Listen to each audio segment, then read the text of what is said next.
afternoon, sir. Good afternoon, Good afternoon, sir. sir. Good afternoon, sir. Good afternoon, sir.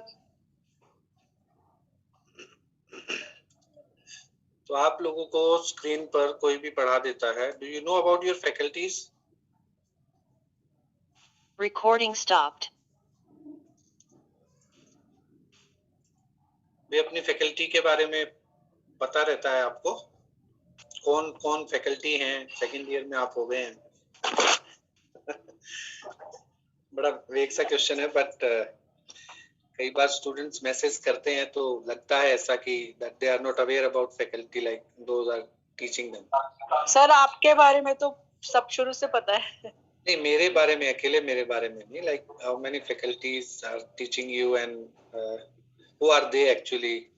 तो okay. है? नहीं sir, पूरा तो नहीं बता, बाकी इतना नहीं सर. नहीं, वैसे पता होना चाहिए. और मे भी हो सकता है ऑनलाइन क्लासेस में है जो नाम भी है वो इंस्टीट्यूट के नाम पे ही लिखा आता है. किसको पता है? किसी को पता है आप में से? Sir, regarding what? Sorry, I missed your communication. Some call was there. Yes, please. You are asking about what thing, sir? I missed your communication. No, just I am asking like which faculty are teaching you. Sir, you and earlier Tajinder sir was there. And we don't know the name of the ma'am who is teaching us the other subject 23 20. Sonia ma'am. चलो ठीक है, कोई बात नहीं है. Just this is homework for you that you should find out that which faculty is teaching you. Sir you and Sonia ma'am. नहीं, Sonia ma'am होंगी, नैना ma'am होंगी, तेजिंदर पाल भी सर लेते होंगे classes. Sir Tejinder sir first year में लेते थे और नैना मैम भी अभी सेकंड ईयर में हाफ है और सोनिया मैम क्लिनिकल साइकोलॉजी में लेते होंगे. सर हमें नैना मैम नहीं लेती है. फर्स्ट ईयर में स्टैट्स नैना मैम ने पढ़ाया था हमें सर. बीच में एक माला मैम भी आई थी, बट सबसे बुरा एक्सपीरियंस माला मैम के साथ ही था सर. एक्सपीरियंस तो चलो वो भी लर्निंग है. हाँ जी सर, वो भी लर्निंग एक तरह की लर्निंग है. जस्ट मुझे ध्यान इसलिए आया क्योंकि अभी मैं एक इग्नू के एक प्रोग्राम में इन्वॉल्व था, तो मैं वहाँ एज ए स्टूडेंट था. तो मैंने जस्ट बड़ा अच्छा लगा मुझे उनका कि उन्होंने सब फैकल्टीज के साथ इंट्रोड्यूस करवाया स्टूडेंट्स को. तो बहुत इम्पोर्टेंट होता है वो जानना, आई थिंक. एनीवे, तो second question is like who started your internship in counselling psychology specially, because you are all are counseling psychology specialization.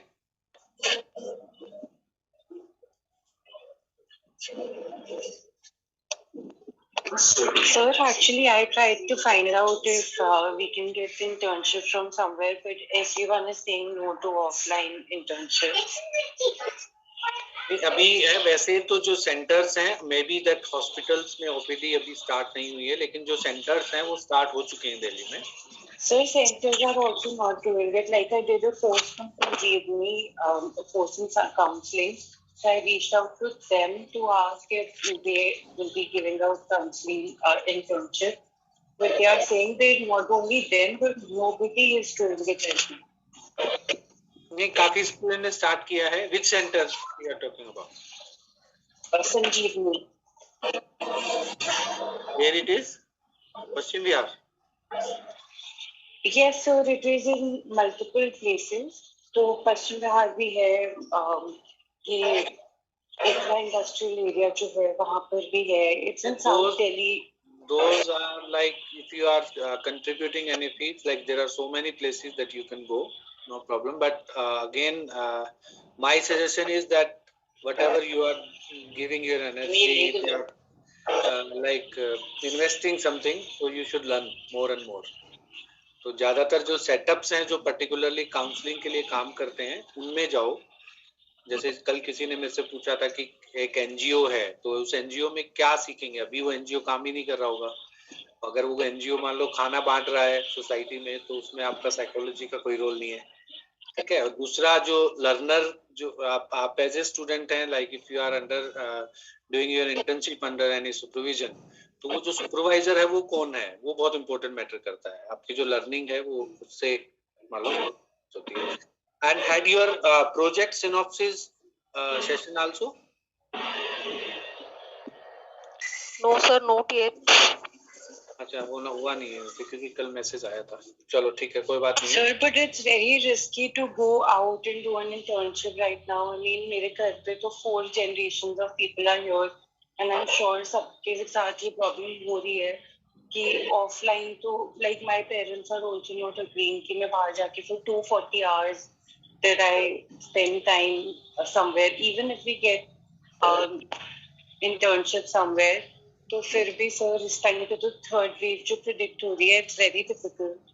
नहीं, बिल्कुल मैं समझ सकता हूँ उस बात को, बट वो लोग भी हैं जो सेंटर में काम कर रहे, तो उनका जो प्रिकॉशंस हैं वो बहुत अच्छे हैं। अपने आप को भी प्रिक्योर रखना है, आपको अपने आप देखभाल करनी है। तो अगर आप जाओगे एक सेंटर पे 8-8, 10-10 लोग होंगे जो काम कर रहे होंगे, तो वो कहीं ना कहीं किसी न किसी तरीके से कर रहे होंगे, ठीक है। बट फिर भी you can wait for like the third wave will come और not, you can wait, problem. So now we are talking about like one your content. There are some therapies like which are useful in counseling. मैंने एक आपको book भी भेजा था अभी कि जिसमें जो आज के टाइम पे जो अल्टरनेटिव अप्रोचेस जो हैं ज्यादातर यूज होती हैं। जो हम साइकोथेरेपीज की बात करते हैं तो उसमें से कुछ थेरेपीज हैं, कुछ स्पेसिफिक टेक्निक्स यूज होती रहती हैं। जैसे अगर हम बिहेवियर थेरेपी की बात करें तो वो तो फुल फ्लैश बहुत यूजफुल है और बहुत काम में आ रही है। कुछ टेक्निक्स हैं, सीबीटी की कुछ टेक्निक्स हैं, बहुत काम में आ रही हैं। अगर हम साइकोएनालिसिस की बात करें तो मान लो उसका जो परसेंटेज है, अगर हम बात करें तो जो खासकर जो प्रॉब्लम है जो साइकोएनालिसिस में यूज होती है, डील की जाती हैं, तो उनका प्रैक्टिस जो है वो कम है क्योंकि वो थोड़ा सा लॉन्ग टर्म है। तो एक कंसर्न है, मैं हो सकता है मैंने आपसे डिस्कस किया हो, बट मैं फिर भी रिपीट करना चाहूंगा ताकि आपको पता चले कि काउंसलिंग में बेसिकली है क्या। काउंसलिंग में 3 चीजें हैं, जस्ट 3 तरह का एक क्लासिफिकेशन है। करें क्या क्या है? एक है साइकोएनालिसिस, साइकोडायनामिक बेसिकली अप्रोचेज हैं। साइकोएनालिसिस और साइकोडायनामिक में भी थोड़ा सा डिफरेंस है because psychoanalysis has more focusing on unconscious part, but यहाँ जो है थोड़ा सा थिंकिंग पैटर्न और सेल्फ जो है वो उसको कनेक्ट किया गया है। आपकी बुक में है, थोड़ा सा डिस्कस किया हुआ है। दूसरा बिहेवियर थेरेपी है एंड एग्जिस्टेंशियल या ह्यूमनिस्टिक अप्रोच जो है वो है। तो 3 तरह की एक ब्रॉड कैटेगरी है जो आपस में भी कई बार ऐसे जो भी प्रॉब्लम्स हैं वो प्रॉब्लम्स डील की जाती हैं कि उसमें कुछ पार्ट जो है साइकोएनालिसिस का हो, कुछ पार्ट है बिहेवियर का हो, ठीक है। या बिहेवियर और एग्जिस्टेंशियल का तो बहुत है, जैसे कि सीबीटी है तो सीबीटी में दोनों अप्रोचेस को फोकस किया गया जाता है, जिसमें कि उनका cognition as well as like जो उनका थिंकिंग पैटर्न है वो भी, और साथ साथ में जो लर्निंग बिहेवियर है वो भी। तो जो थेरेपीज की जो ब्रॉड कैटेगरीज हैं वो कैटेगरीज ये हैं जो प्रैक्टिस में ज़्यादा यूज होती हैं। वैसे तो बहुत सारी चेंजेस आए हैं, बहुत सारे अभी अल्टरनेटिव अप्रोचेज हैं, बहुत सारा मान लो अलग अलग तरह से है जो आपकी बुक्स में भी लिखा है। ज़्यादातर थ्योरेटिकल पार्ट है जो एग्जाम पॉइंट ऑफ व्यू से ज़्यादा लिखा हुआ है, और उसमें जो कंसर्न है, सबसे ज़्यादा कंसर्न है कि that you should know what is therapy, you should know what are different techniques in that therapy and what are the different steps in therapy. तो 2-3 तरह की जो चीजें हैं वो उसमें काउंट होती हैं। Just I am sharing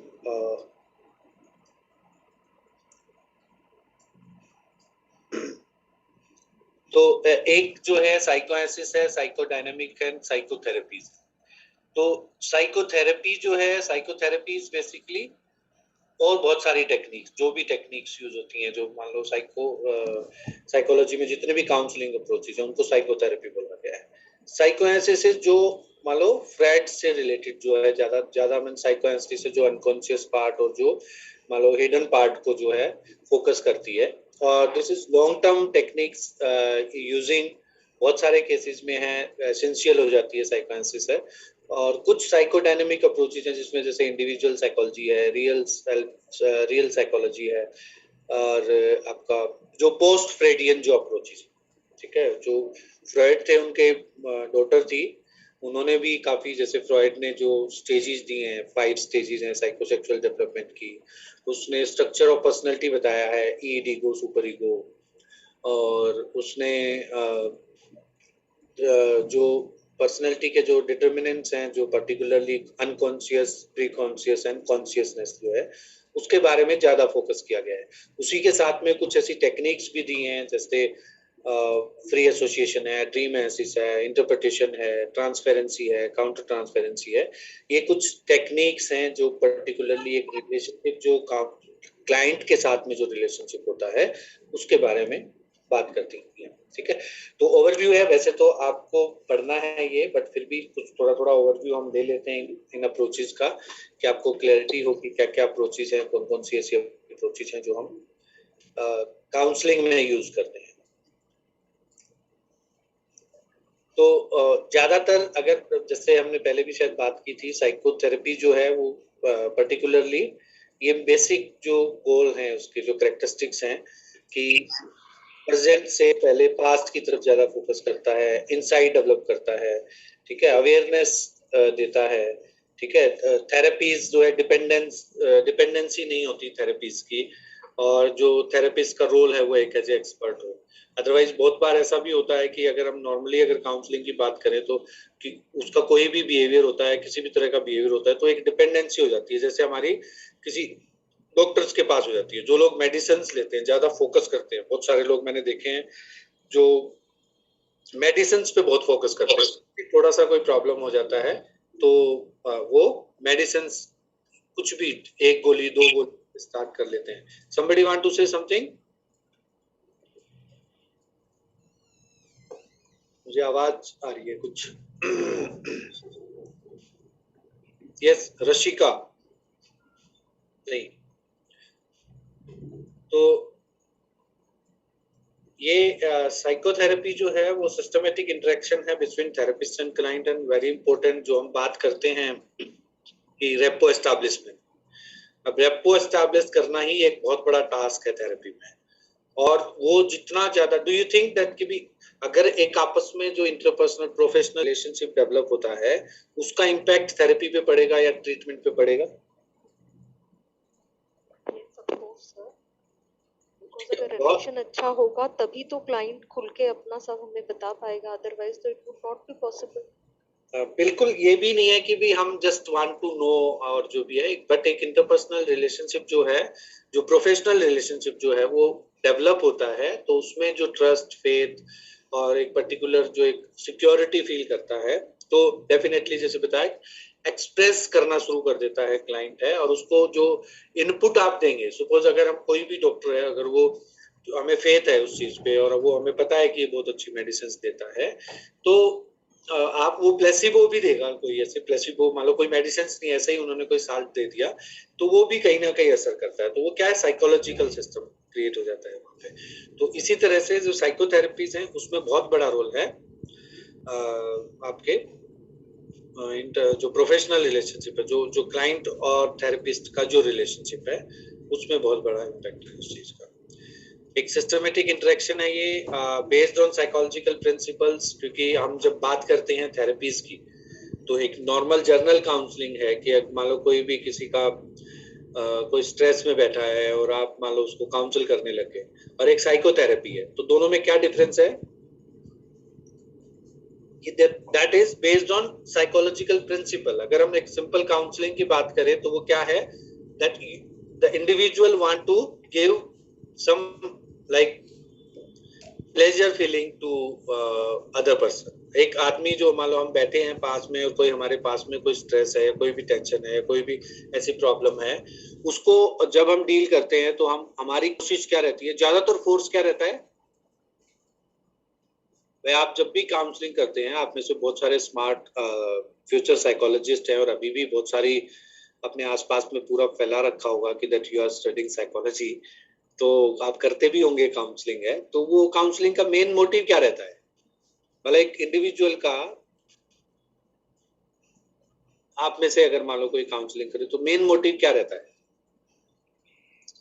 To help to resolve the problems or find a solution at least, कि उस समय जो मिस्टेड होते हैं, जो थॉट्स होते हैं, उन्हें क्लेरिफाई करके आगे प्रोसीड करना.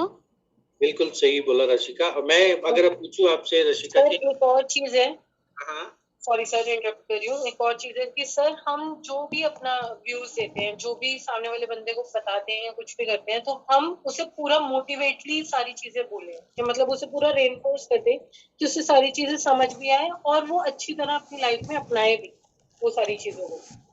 ओके. मैंने आपके साथ कोई डेमोन्स्ट्रेशन किया था आपकी क्लास के साथ में? कोई डेमोन्स्ट्रेशन काउंसलिंग पे हुआ था? यस सर हुआ था. आपने वो एग्जांपल दिया था डाउन सिंड्रोम वाला. ओके. नहीं, जब आपने कहा था डेमोन्स्ट्रेशन कि मैंने कोई रोल प्ले किया हो जिसमें कि no sir no. Yes sir, किया था रोल प्ले वाला भी आपने, कि आप क्लाइंट बने हैं. यस और तो हुआ था उसमें सर. हाँ, वो जो स्टेज होती है, जैसे अभी इन्होंने बोला कि भी हम हेल्प करना चाहते हैं, हम मान लो ये हमारा ओपिनियन होता ही नहीं है, एक्चुअल में नहीं होता. ठीक है, हेल्प जरूर करते हैं जो भी है, क्योंकि कोई भी हमारे पास आया तो है, बट हमारा जो सोच है initially when we are starting interacting with client, तो हमारा मोटो जो है, जो हमारा जो बेसिक गोल है, वो क्या है? वो ये नहीं है कि भी हम उसको सेटिस्फेक्शन देना चाहते हैं, हम उसको मान लो पर्टिकुलरली वो उस प्रॉब्लम से बाहर निकल जाए. ठीक है, क्योंकि वो हमारे हाथ में भी नहीं होता, उस टाइम पर हमारे हाथ में नहीं होता. सपोज अगर मैं बात करूं कि कोई ट्रॉमेटिक सिचुएशन है, सपोज किसी के घर में कोई डेथ होगी अपने बहुत नजदीकी किसी इंडिविजुअल की फैमिली में, और वो एक ट्रॉमेटिक सिचुएशन है और वो होपलेसनेस है, वो एक पर्टिकुलर एक स्टेज जो काउंसलिंग की जो स्टेज है कि भी एक डिनायल फेज है, फिर एंगर है, फिर सैडनेस है, फिर डिटैचमेंट है. तो वो सपोज सैडनेस है, तो हम आपके पास कोई भी क्लाइंट आया और आपने उससे बात करना स्टार्ट कर दिया. ठीक है, आपके वो बेस क्या है, वो बहुत इंपॉर्टेंट है. तो जब काउंसलिंग है, मैं ये जर्नल चीजें बता रहा हूँ जो एक्चुअली प्रैक्टिस में होती है, आपकी बुक से अलग है, आपकी बुक में अलग अलग चीजें लिखी हैं, बट एक्चुअल में जो हमारा जो फोकस होता है, जब हम बोलते हैं नॉन जजमेंटल. ठीक है, और हमने ये देख लिया कि भी हमें सामने वाले की हेल्प करनी है. इन दोनों में क्या कंट्रोडिक्टरी है? कुछ कंट्रोडिक्टरी है इस दोनों में? कंट्रोवर्शियल है कुछ So ऐसा? whenever we are talking to somebody, like in sense without the therapy, like I'm not talking about the psychotherapies or something, but जब हम like as friends से बात करते हैं, या अपने किसी elder से बात करते हैं, किसी से भी बात करते हैं, तब हमारा मोटिव ये होता है to help out the person.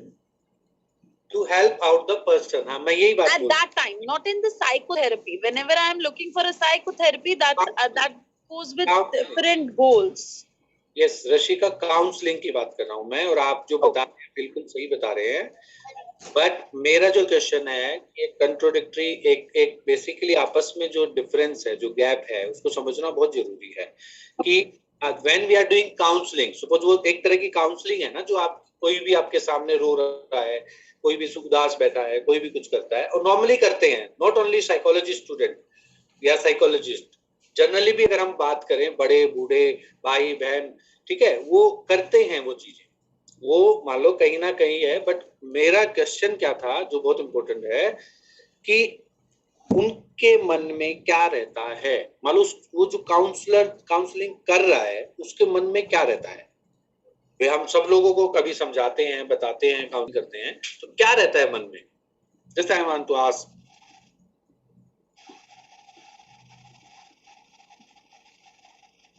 कुछ भी, जो भी गलत सही नहीं है, कुछ भी, and that is also like adequate technique at that time. Sir उसको हम उसकी थॉट्स से अवेयर कराते हैं बेसिकली, कि तुम कहाँ पे खड़े हो. बेसिकली उस इंसान को उसकी थॉट्स क्लैरिफाई करते हैं, बस उसको और ज्यादा उसी में डीप नॉलेज देते हैं कि वो कहाँ है, वो क्या सोच रहा है. बस हम उसकी हेल्प नहीं कर सकते, बस वो खुद ही आंसर ढूंढता है अपनी प्रॉब्लम का. ओके, एंड चलो ठीक है, ये भी. और सर किसी का मन हल्का करना, कि मतलब हम उसका कोई भी प्रॉब्लम सुन रहे हैं उसकी, तो उसका पूरा मन हल्का हो जाए, कि एक तरफ से ना मतलब वो अपने माइंड से रिलीज हो जाए कि हाँ ठीक है, अब मैंने बहुत सारी बातें निकाल दी है अपने मन से। What machine you have that you can wait that कि भी इसका मन हल्का हो गया, अभी भारी है? सर वो यही है कि थॉट्स के जो इतने सारे प्रेशर होते हैं कि माइंड में इतनी सारी चीजें चल रही होती है, वो कुछ और से डिस्कस करता है तो वो कहीं ना कहीं रिलीज फील करता है।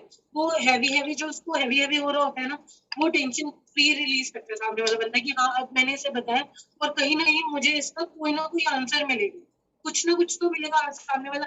अगर सर मैं आपसे बात कर रही हूँ तो आप मुझे कोई ना कोई तो आंसर दोगे ही दोगे ना, ये तो मैं पक्का श्योर हूँ कि आप मुझे कुछ ना कुछ बोलोगे, कहोगे। तो सर उसका भी यही थॉट होता है सामने वाले बंदे का कि अगर मैं अपनी कोई बात बोल रहा हूँ उसे, तो मुझे कहीं ना कुछ आंसर आएगा, चाहे वो रेलिवेंट ना हो, बट कोई ना कोई आंसर जरूर मिलेगा, मुझे कुछ ना कुछ मिलेगा जरूर। ठीक है, मैं दोबारा एक और फिर क्वेश्चन पूछ रहा हूँ।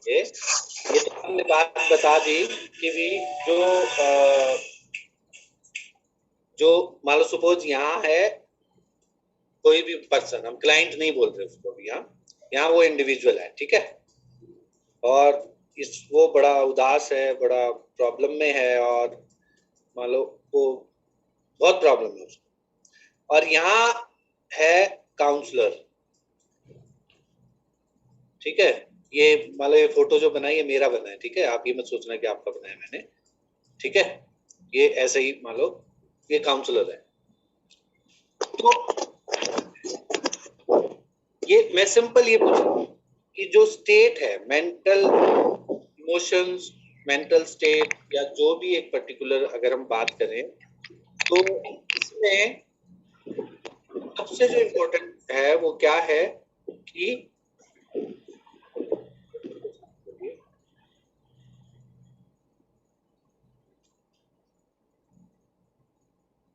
Recording in progress. तो ये इसकी क्या स्टेट रहेगी, एक इस इंडिविजुअल की क्या स्टेट रहेगी, ये जो काउंसलर है या जो भी हेल्प कर रहा है, जो भी मान लो है, उसकी मैं मेंटल स्टेट की बात कर रहा हूँ, मैं उसके थिंकिंग पैटर्न की बात कर रहा हूँ, मोटिव की बात कर रहा हूँ, उसके जो इंस्टिंक्ट है उसकी बात कर रहा हूँ, तो वो क्या होगी, वो कौन? Sir Problem solving behavior.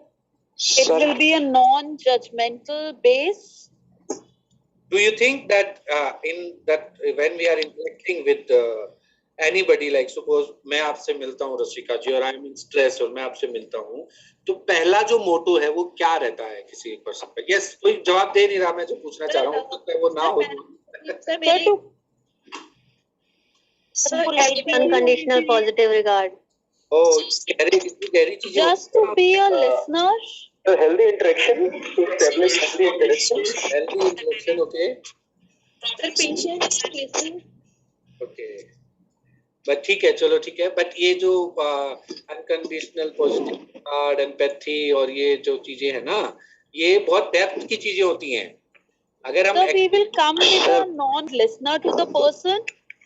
Okay, लेकिन अगर हम देखें, अगर आप एक्सपीरियंस, मैं हो सकता है आपका एक डिफरेंट एक्सपीरियंस हो, बट नॉर्मली अगर मैं बात करूं 100 में से 80% का जो थॉट सिस्टम है वो डिफरेंट होता है, ठीक है। मेरा जो एक मतलब भी है ये डिस्कस करने का, और maybe you will agree कि ये जो पर्सन है, यहाँ जो पर्सन है, वो पर्सन ब्लैंक नहीं है, पहली चीज तो, ठीक है, ब्लैंक नहीं है वो, ठीक है।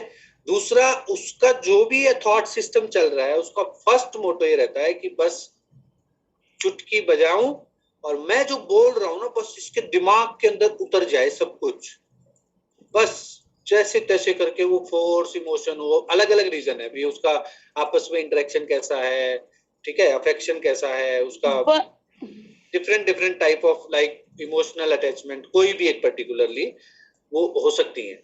तो उसका जो मोटो रहता है, वो मोटो ये रहता है दैट कि मैं जो बोल रहा हूँ ना, वो बात उसके दिमाग में उतर जाए और वो हैप्पी हो जाए।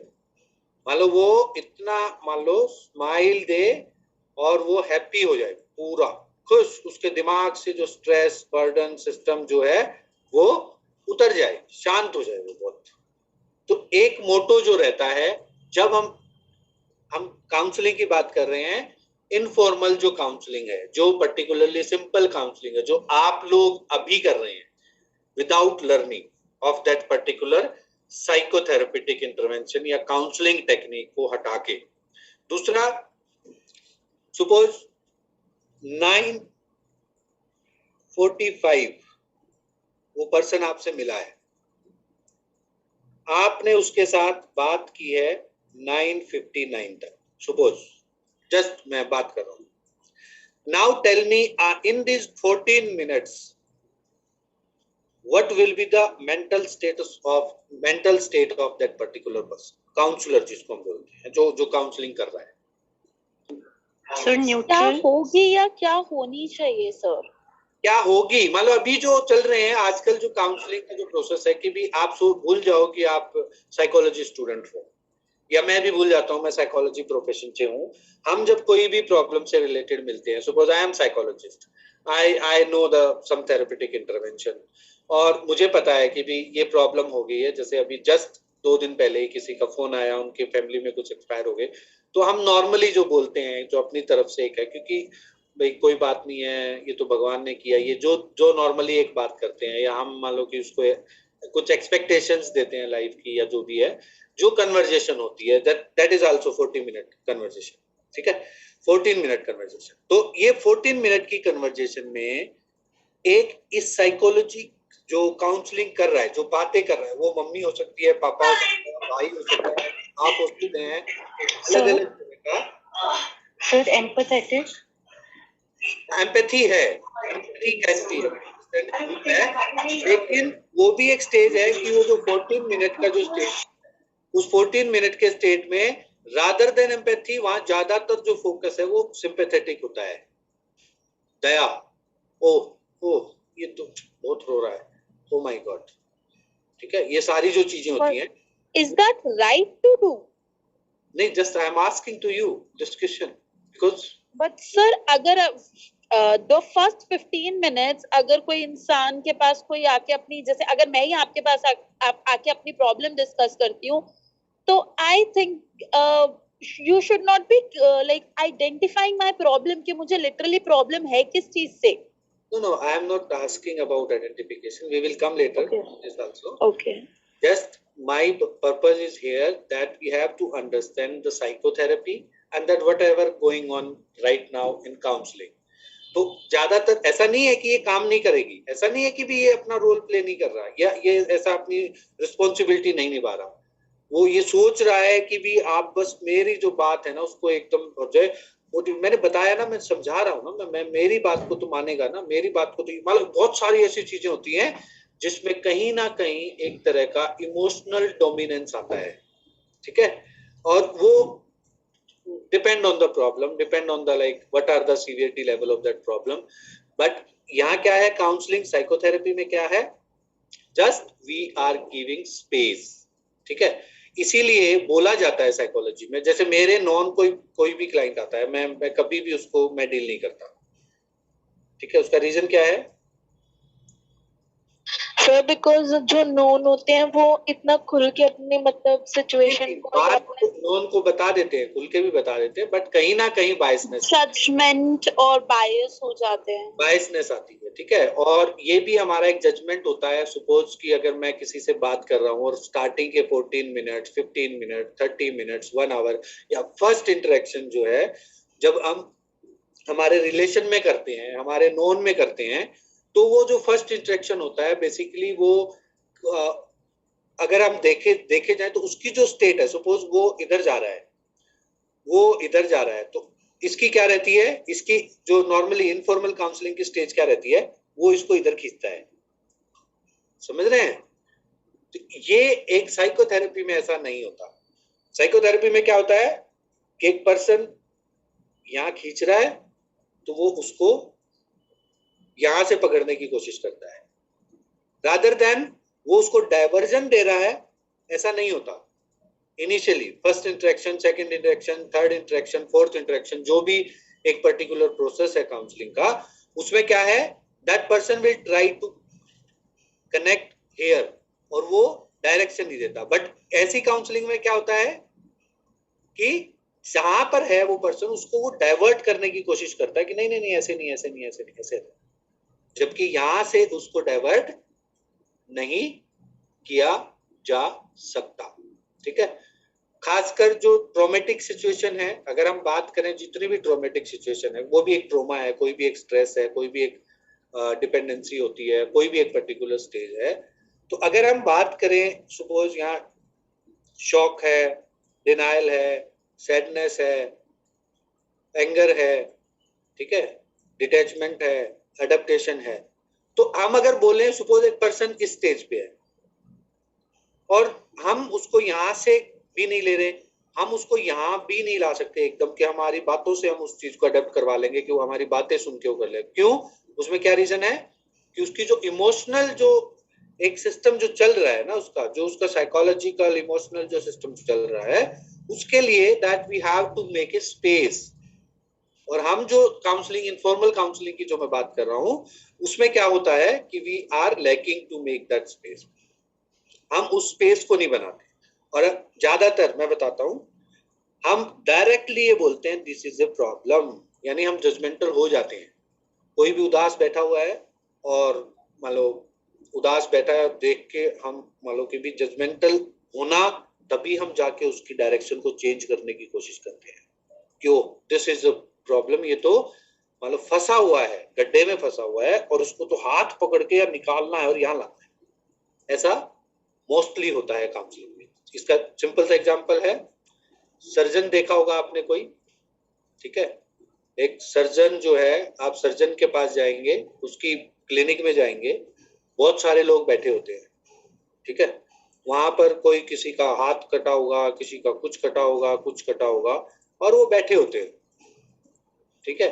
जो सर्जन अगर आता है, वो जब इंटरेक्शन करता है उस क्लाइंट के साथ में, उस पेशेंट के साथ में, तो उसके अंदर कुछ नहीं है, वो उंगली डाल के भी उसको दबाने की कोशिश करता है, उसको आजू बाजू भी देखता है, ठीक है, मान लो इधर मारने की कोशिश करता है, इधर थोड़ा सा टच करने की कोशिश करता है, हो सकता है कोई पिन भी चुभा दे किसी ऐसे, कोई ऐसा घाव बना हो, ठीक है। वो जो स्टेज होती है वो क्या है? That is assessment stage. तो कि पता है that person is in pain, the person is having a like heavy pain, but फिर भी वो जो उसका काम है ना, वही काम एक साइकोथेरेपी में होता है कि that the person will think about the flow, कि वो कौन सी स्टेज पे है। तो इसमें जैसे अभी किसी ने बोला भी था कि असेसमेंट, आइडेंटिफाई करना, प्रॉब्लम को अंडरस्टैंड करना और इन चीजों को समझना बहुत जरूरी है, rather than that we will make judgemental कि हमें पता है कि that person is in problem. तो ये समझना ही एक तरह का जजमेंट है, बट काउंसलिंग में ऐसा नहीं होता। और ये समझना ही that person is, oh my God, the person is in pain, that is also sympathy, not empathy, ठीक है। तो उस कंसर्न को समझना बहुत जरूरी है कि काउंसलिंग में हम किस तरह से इनिशियली जब हम बात करते हैं तो उसमें हमें किन किन चीजों का ध्यान रखना चाहिए। वहां काउंसलिंग जो स्किल्स हैं उसका बहुत बड़ा एक मान लो रोल होता है, और इसीलिए उसको सिस्टमेटिक बोला गया, सिस्टमेटिक इंटरेक्शन। उसको मान लो बहुत सारी चीजें कि अंडरस्टैंडिंग, सोशल बैकग्राउंड, ये सब चीजें जो है, आपको पता है कि कोई भी ट्रॉमेटिक सिचुएशन है, सपोज एक पर्सन है, जैसे कल परसों एक कपल काउंसलिंग थी, तो उसमें एक पर्टिकुलरली एक पर्सन है, वो दैट सी, उसके जो फादर एक्सपायर हो गए, मान लो वो दोनों सेपरेट रहते थे और उसके फादर एक्सपायर हो गए, तो उसको बड़ा फील हुआ कि भी ऐसे है, मेरे मान लो कि मेरे जो पार्टनर है वो यहाँ होनी चाहिए थी और ऐसे है, ये नहीं है, मेरे को तो बहुत स्ट्रेस हो रहा है, मैं लाइफ में क्या करूंगा, कैसे करूंगा, ये करूंगा, वो करूंगा, ऐसे करूंगा। तो now that you deal with, like your father is not more right now, just deal with that. आप सब चीजों को इकट्ठा मिला के जैसे कि है, एक इंसाइट जो है वो हमें यही इंसाइट देनी होती है कि एक साथ आप सारी चीजों को डील नहीं कर सकते। Just deal with this problem, then we will talk about that problem in future. तो आपको अभी क्या है, अभी आपको सिर्फ इस चीज को हैंडल करना है, आगे हम देखेंगे। अब हो सकता है उसको पेन हो सकता है कुछ हो, but we are helpless at that time, क्योंकि हमारे पास कोई ऐसा इंजेक्शन नहीं है दैट वी विल गिव और उसके थॉट्स चेंज हो जाएंगे। rather than like there is a depression है या schizophrenic cases है, या उसमें होता है कि भी बहुत ऐसे इस तरह की स्टेज आती है तो उसको एक इंजेक्शन दे दिया 15 to 20 मिनट्स में उसका असर होने लग जाएगा, लेथार्जिक होके वो सो जाएगा, नींद आ जाएगी। लेकिन वो जो हिडन पार्ट है, उस हिडन पार्ट को समझने के लिए that we have to make that systematic intervention, counselling. और दूसरा सेम प्रिंसिपल ये भी डिफरेंशिएट करता है उस इंटरेक्शन को कि अगर हम एक इनफॉर्मल काउंसलिंग कर रहे हैं उसमें हम साइकोलॉजिकल प्रिंसिपल यूज नहीं करते। ये जो हेल्प करना है, कभी किसी ने ऐसे बोला है आज तक कि मान लो कोई प्रॉब्लम होगी और प्रॉब्लम होने के बाद किसी ने किसी को बोला कि आई हैव दिस प्रॉब्लम और मुझे तो बहुत टेंशन हो रही है, तो हम क्या करते हैं, पहला रिएक्शन क्या होता है? यस सर, पहला रिएक्शन तो यही होता है, टेंशन मत ले, सब ठीक हो जाएगा। फर्स्ट रिप्लाई यही होता है। पहला रिएक्शन होता है कि हम हनुमान बन जाते हैं, है ना। हम मान लो ये सोच लेते हैं that we have solution. Humanity के बेसिस पे अगर हम बात करें, एक इंटरपर्सनल जो रिलेशनशिप है उसमें हम जिस तरह की सपोर्ट उस टाइम पे करते हैं, कर लेते हैं। लेकिन अगर मान लो कोई भी पर्टिकुलर, इसीलिए ये क्या है, साइकोलॉजिकल प्रिंसिपल कब होगा, जब then we are understanding that we are able to deal this situation और not. We are like suppose कोई भी ट्रॉमेटिक सिचुएशन है, मैं भी, मेरे भी मान लो कोई फैमिली में है, या अभी हम एक बल्कि साइकोलॉजिस्ट के ही बहुत पॉपुलर साइकोलॉजिस्ट थे और उनकी डेथ हो गई, तो उनके घर पे हम गए हुए थे, बहुत सारे साइकोलॉजी के लोग थे वहां पे, काफी जाने माने दिल्ली के। लेकिन जो उनकी वाइफ रो रही थी, उनकी बच्ची रो रही थी या उस तरह पे, वहां थेरेपेटिक इंटरवेंशन नहीं होती। That understanding is very important as a counsellor. ये चीज मैं आपको बताना चाह रहा हूं कि don't think that you have a instant solution, ठीक है। वो जो फोर्स है, वो जो मतलब एकदम इमोशनल जो अर्ज आती है that oh I am here, I will say some words, ठीक है, उस टाइम पे उन वर्ड्स का बहुत ज्यादा इम्पैक्ट नहीं होता है। तो काउंसलिंग पर्पज से बोल रहा हूं मैं, as a friend, as a relative, as a relation, you can do, no problem, but don't try to counsel that time कि आप उस प्रोसेस को आप डील करेंगे। Yes, you can observe that behaviour, you can observe that behavior, no problem. उस observation एक तरह की assessment है that you can explain in counseling session. So whatever you will do, that this it depends on the psychological principle. Whatever like attributes you are observing, this is depend on that. Thoughts, feeling and behavior है, psychotherapy का ज्यादातर जो focus है definitely thoughts, feeling और behavior पे है। तो behavior तो क्या है? Behavior अभी का है, whatever you will observe. लेकिन अगर हम थॉट्स और फीलिंग की बात करें, आपने कई बार ऐसे लोगों को देखा होगा कि सपोज किसी ने किसी को डांट दिया, ठीक है, और जैसे मेरे क्लास में एक मान लो बच्चा था, तो ग्रेजुएशन में उसको एक हिंदी का टीचर बहुत डांटता था, तो वो मान लो बहुत ऐसे सहम सा जाता था, लेकिन जैसे ही उसके पास कोई जाके पूछ लेता था, अरे यार कोई बात नहीं, कोई बात नहीं, और वो फिर रोने लग जाता था। ज्यादातर जो पर्टिकुलर फिट्स है दैट बिहेवियर, लाइक कि भी वो जो है इंडिपेंडेंट हो सकता है उस इमोशन को लेके, लेकिन वो कोई भी ऐसे अटेंशन उसको मिलती है तो वो कहीं ना कहीं वो बर्स्ट हो जाता है, वो थोड़ा सा इमोशंस जो है वो ज्यादा बाहर निकलता है। तो ये बिहेवियर हुआ। इस बिहेवियर को हमें कहाँ यूज होगा? यही वाला बिहेवियर काउंसलिंग में यूज होगा।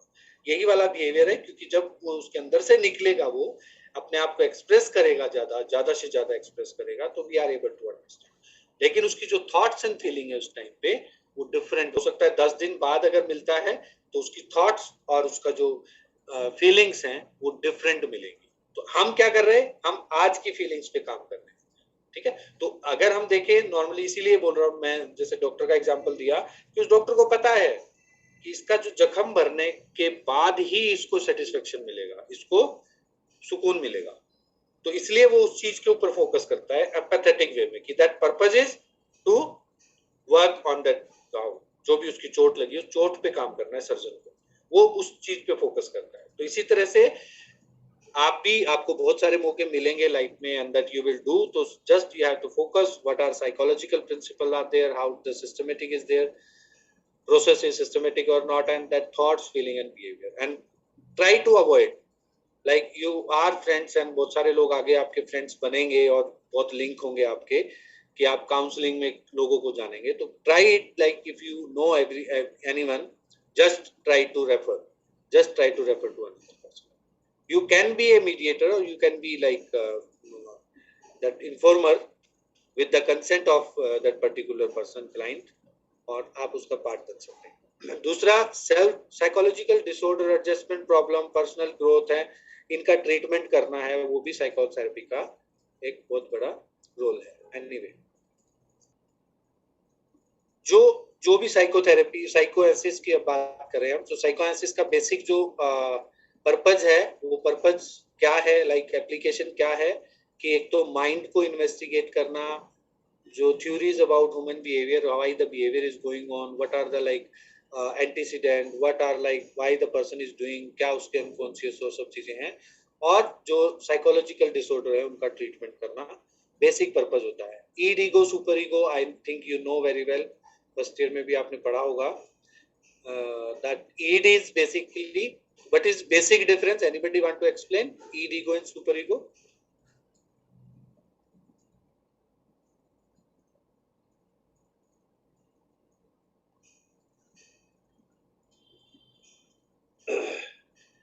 Yes, Neha Sharma want to say, I think. Sir, id जो हमारी नीड होती है, जो हम चाहते हैं वो होता है, और सुपर ईगो जो हम उसमें सोचते हैं कि हमें करना चाहिए नहीं करना चाहिए, एंड ईगो होती है जो बैलेंस बना देती है उसके बीच में. An example in real life, Neha? Sir, अगर हम कुछ खाना ही चाहते हैं, अब लाइक पिज्जा खाना चाहते हैं, और अगर हम डाइट पे हैं, तो सुपर ईगो हमें मना करेगी कि हमें नहीं खाना चाहिए, और ईगो शायद हमें एक पीस खाने के लिए कह दे. कहती है तो that ईड will dominate. ईड पे फोकस करता है फिर ईगो. तो जो नॉर्मली सही है, बिल्कुल सही बोला है आपने, कि id is based on pleasure principle, ego is based on reality principle, and super ego is based on moral principle. तो जो हम मोरल जो चीजें हैं जो हमारी, कि हमें नहीं करना चाहिए, शुड जो हम बोलते हैं, चाहिए नहीं चाहिए, वो है सुपर ईगो. और जो ईड है, जो हमारी नीड है, जो प्लेजर प्रिंसिपल्स हैं, उन प्लेजर प्रिंसिपल्स जो हमें नीड, जो बेसिकली हमें भी आइसक्रीम खानी है, लेकिन अच्छा ये सबके सामने नहीं खानी है, ठीक है, तो ये मैनेज कौन करता है? ईगो करता है, बैलेंस करता है ईड एंड सुपर ईगो. तो जो साइकोएनालिसिस के फेजेस हैं, जस्ट फर्स्ट असेसमेंट जो है, particularly that we are able to understand unconscious mind, उसकी dream, fantasy, joke, slip of tongues, hypnosis, free association, मतलब बहुत सारी टेक्निक्स हैं, बहुत सारे तरीके हैं कि हम उन चीजों को असेस कर पाए, उसके जो हिडन, जो क्या लिखा हुआ है, उसमें क्या बना हुआ है, उसकी अनकॉन्शियस में क्या है, ठीक है, उस चीज के बारे में हम जानते हैं. सेकंड फेज में हम जो टेक्निक जो है पर्टिकुलरली उन चीजों को यूज करते हैं, that main focus on that, कि भी उसको एक्सप्लोर किया जाता है ज्यादा से ज्यादा, वो ड्रीम एनालिसिस करके, फ्री एसोसिएशन करके उसको और ज्यादा एक्सप्लेन किया जाता है, एक्सप्लोर किया जाता है. और थर्ड स्टेज में जो है, टेक्निकली अगर हम देखें, तो जो हमारा प्राइमरी और सेकेंडरी प्रोसेस है, उसको एलोबरेट, और ज्यादा एलोबरेट करते हैं, जहां हमें सॉल्यूशन मिलता है, ठीक है, जहां हमें मान लो पर्टिकुलरली पता चलता है कि देयर इज अ डिसऑर्डर, और क्या है उस चीज में, क्या लॉजिक है उसका, क्या मान लो किस तरह से ये बिहेवियर हो रहा है. तो बड़ा डेप्थ है, इसीलिए इसको ना लॉन्ग स्टेज भी बोला गया है. और आप देखोगे 1914 और 1927, अभी तो बहुत सारी और भी अप्रोचेज कनेक्टेड हो गई हैं, जो साइकोएनालिसिस के साथ में बड़ी छोटी छोटी अप्रोचेज है. मैंने कुछ भेजा भी था आपको, शायद एक बुक, उसमें अगर आप पढ़ेंगे तो आपको मिलेगा. और क्या उसकी फ्रेड ने ये काम शुरू किया था, उसकी डॉटर थी अन्ना फ्रेड है, उन्होंने काम किया. उसके बाद में उन्होंने जो डिफेंस मैकेनिज्म जो है उसका यूज किया, डिफेंस मैकेनिज्म पे बहुत काम किया. बल्कि इसके जो अन्ना फ्रेड है, इसके ब्रदर भी थे, 3 लोग थे जो आर्मी में थे, और वर्ल्ड वार 2 हुआ था, तो उस टाइम पे जो उनको थोड़ा लगा कि भी लोग किस तरह से बिहेवियर कर रहे हैं, क्यों मान लो वो दबे हुए हैं, या क्यों प्रेशराइज हैं, क्यों इतना स्ट्रेस है, ये सब चीजें करके उन्होंने फिर डिफेंस मैकेनिज्म और इस चीज पे भी काम किया था. बहुत अच्छी सी एक और स्टेज जी है, जो जिसपे काफी रिसर्च भी हुई है, जिसमें आपके जो स्टेजेज हैं, एनल स्टेज है, ओरल स्टेज है, एनल स्टेज है, फेलिक स्टेज है। तो ये 5 तरह की स्टेजेस उन्होंने दी डिफरेंट, जिसमें कि उनके डेवलपमेंट, साइकोसेक्सुअल डेवलपमेंट के बारे में बात की कि भी जो एनर्जी जो है, जो साइकिक एनर्जी जो है, वो किस तरह से फेम होती है और किस तरह से उससे पर्सनैलिटी डेवलप होती है। इस तरह की जो चीजें हैं उसमें आई। उसके बाद कार्ल जूंग ने काम किया, ये पोस्ट फ्रॉइडियन की बात है कि उसी की चीजों को थोड़ा सा क्रिटिसाइज करके और उनको थोड़ा सा आगे लेके उन्होंने बताया कि भी हाँ, जो जैसे अनकॉन्शियस इंपॉर्टेंट है, बट ऐसा नहीं है कि उसकी जो सेक्सुअल नीड्स और एग्रेसिव ड्राइव्स जो है वो एम्फेसिस डालती हैं पर्सनैलिटी पे।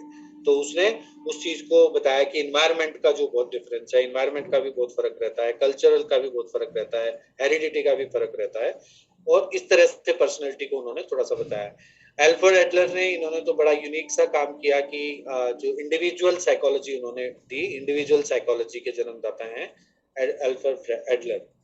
तो इन्होंने जो स्ट्राइविंग फॉर सक्सेस है, लाइफ स्टाइल्स जो है उनके बारे में बताया कि जो जैसा लाइफस्टाइल जीता है लाइफ में, उसकी पर्सनैलिटी उस तरह से डेवलप होती है, तो उसी तरह की प्रॉब्लम्स उसकी लाइफ में आती है।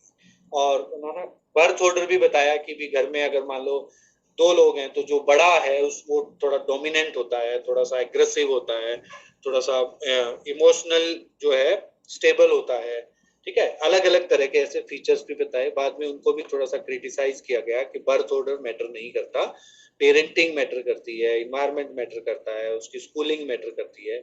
फिर कान हार्नी ने भी बहुत काम किया पर्सनैलिटी पे, जिसमें कि उन्होंने ज्यादातर बताया कि जो रिलेशनशिप है, जो इंटरपर्सनल रिलेशनशिप है, उसका बहुत बड़ा इम्पैक्ट है। कि जो पर्टिकुलरली एक बच्चा जिस तरह से उसका डेवलपमेंट होता है, उसके पेरेंट्स के साथ में उसका क्या रिलेशन है, और जो भी एंजाइटी है, और ये कहीं तक बहुत पॉपुलर रही है ये, जिसमें हम नॉर्मली अगर देखें तो एक बच्चे के लाइफ में मान लो कि उसकी जो पर्सनैलिटी में कैसे पेरेंट चाइल्ड रिलेशनशिप इन्फ्लुएंस कर सकता है, लेमैन अगर हम बात करें कैसे कर सकता है। डू यू थिंक दैट कि हम पढ़ते हैं, इतना ज्यादा हमने पढ़ा है कि पेरेंटिंग जो है, भाई आप हम किसी पेरेंट को ऐसे नहीं बोल सकते कि ये पेरेंटिंग है, अप्रोप्रिएट है कि नहीं है। हम किसी को नहीं बोल सकते कि आप ऐसे कर रहे हैं। We will not blame others, but क्या influence, yes Neelam Solanki. Sir मेरा मानना ये है कि पेरेंटिंग ही बच्चे का फ्यूचर शेप अप करता है। लाइक जो परमिसिव पेरेंट्स हैं, जो बच्चे को किसी भी तरह की बाउंडेशंस नहीं लगाते हैं, कोई रूल्स फॉलो करने को नहीं कहते हैं, वो बच्चा उस टाइम तो ग्रो अप कर जाता है, लेकिन इन फ्यूचर वो किसी अथॉरिटी को एक्सेप्ट नहीं कर पाता है और खुद ही लाइफ में प्रॉब्लम फेस करता है। दूसरी तरफ अथॉरिटेटिव और अथॉरिटेरियन जो है, उनका डिफरेंस देख लीजिए सर। अब जैसे इस कोविड सिचुएशन में हम सबके पास बहुत टाइम है एक दूसरे के साथ बिताने का, लेकिन अगर हमारा रिलेशन अपने पेरेंट्स के साथ अच्छा है या हमारे बच्चों का हमारे साथ अच्छा है, तो हम सब कुछ शेयर करते हैं, उससे हम सोशली भी बिल्कुल हमारा डेवलपमेंट बहुत अच्छा होता है, हम सोशली एक्सेप्टेबल होता है हमारा behaviour. But tell me honestly that we are thinking about parenting tips or parenting style that influence in day-to-day routine life, that as a parent that you are thinking कि इसका influence होता है कि मैं ऐसे करूं तो ऐसे हो जाएगा। बिल्कुल सर, मेरा पक्का यकीन है कि पेरेंटिंग का बहुत बड़ा रोल होता है सर पर्सनालिटी डेवलपमेंट में। Nisha, right Neelam, Nisha want to share something? Yes sir. Hey. Sir मैं ये बोल रही थी कि बच्चों ने जिस तरीके से बचपन से जो चीजें देखी होती हैं, अगर आगे जाके फ्यूचर में उनके साथ ऐसा नहीं होता है या सोसाइटी में अगर कुछ अलग होता है, तो वो उस चीज को एक्सेप्ट नहीं कर पाते है। एक्सेप्ट करने में उनको काफी टाइम लग जाता है। सो दैट्स व्हाई भी वो काफी सारी प्रॉब्लम फेस कर सकते हैं। Okay, so these opinion are basically we will not say that this is a generalized, हम इनको generalize नहीं कर सकते, but definitely parenting जो है, yes, Adiba want to say something? Yes sir, एक चाइल्ड का पहला स्कूल जो होता है वो उसके पेरेंट्स से ही होता है। They are very important in shaping up the personality. And जो पेरेंट्स अपने बच्चे को बहुत ज्यादा दबा के रखते हैं, तो वो आगे जाके डिपेंडेंट भी होता है। Like I was like that. But मेरा एक फ्रेंड है, वो मान लो जो स्लम एरिया होता है, झुग्गी झोपड़ी है, वहां से है, and now he is a teacher, physics का टीचर है वो, पीजीटी फिजिक्स है, डायरेक्टर ऑफ एजुकेशन में, ठीक है। उसके जो फैमिली में जो उसके पापा थे वो बहुत ड्रिंक करते थे, और मान लो उसका जो मदर थी वो एजुकेटेड नहीं थे वो, और उनका जो घर है अभी भी मान लो कि उनका जो मान लो उनको लगता है that I will not change this house, हालांकि उन्होंने बहुत अलग जगह पे घर बना रखा है अपना बहुत अच्छा, बट फिर भी वो उस घर में जरूर जाता है, एक बार हफ्ते में, एक बार 2 बार, कभी रहने चला जाता है, और वो सब चीजें। तो वो जो मैंने देखा कि उनका जो फैमिली इन्वायरमेंट था, मैंने इतना पहले नहीं जानता था, बट मैंने उससे जैसे पूछा, उसका एक फ्रेंड था, उससे बात होती है कई बार, उसके एक ब्रदर हैं ट्रांसपोर्ट मिनिस्ट्री में, तो उनसे होती है कई बार बात।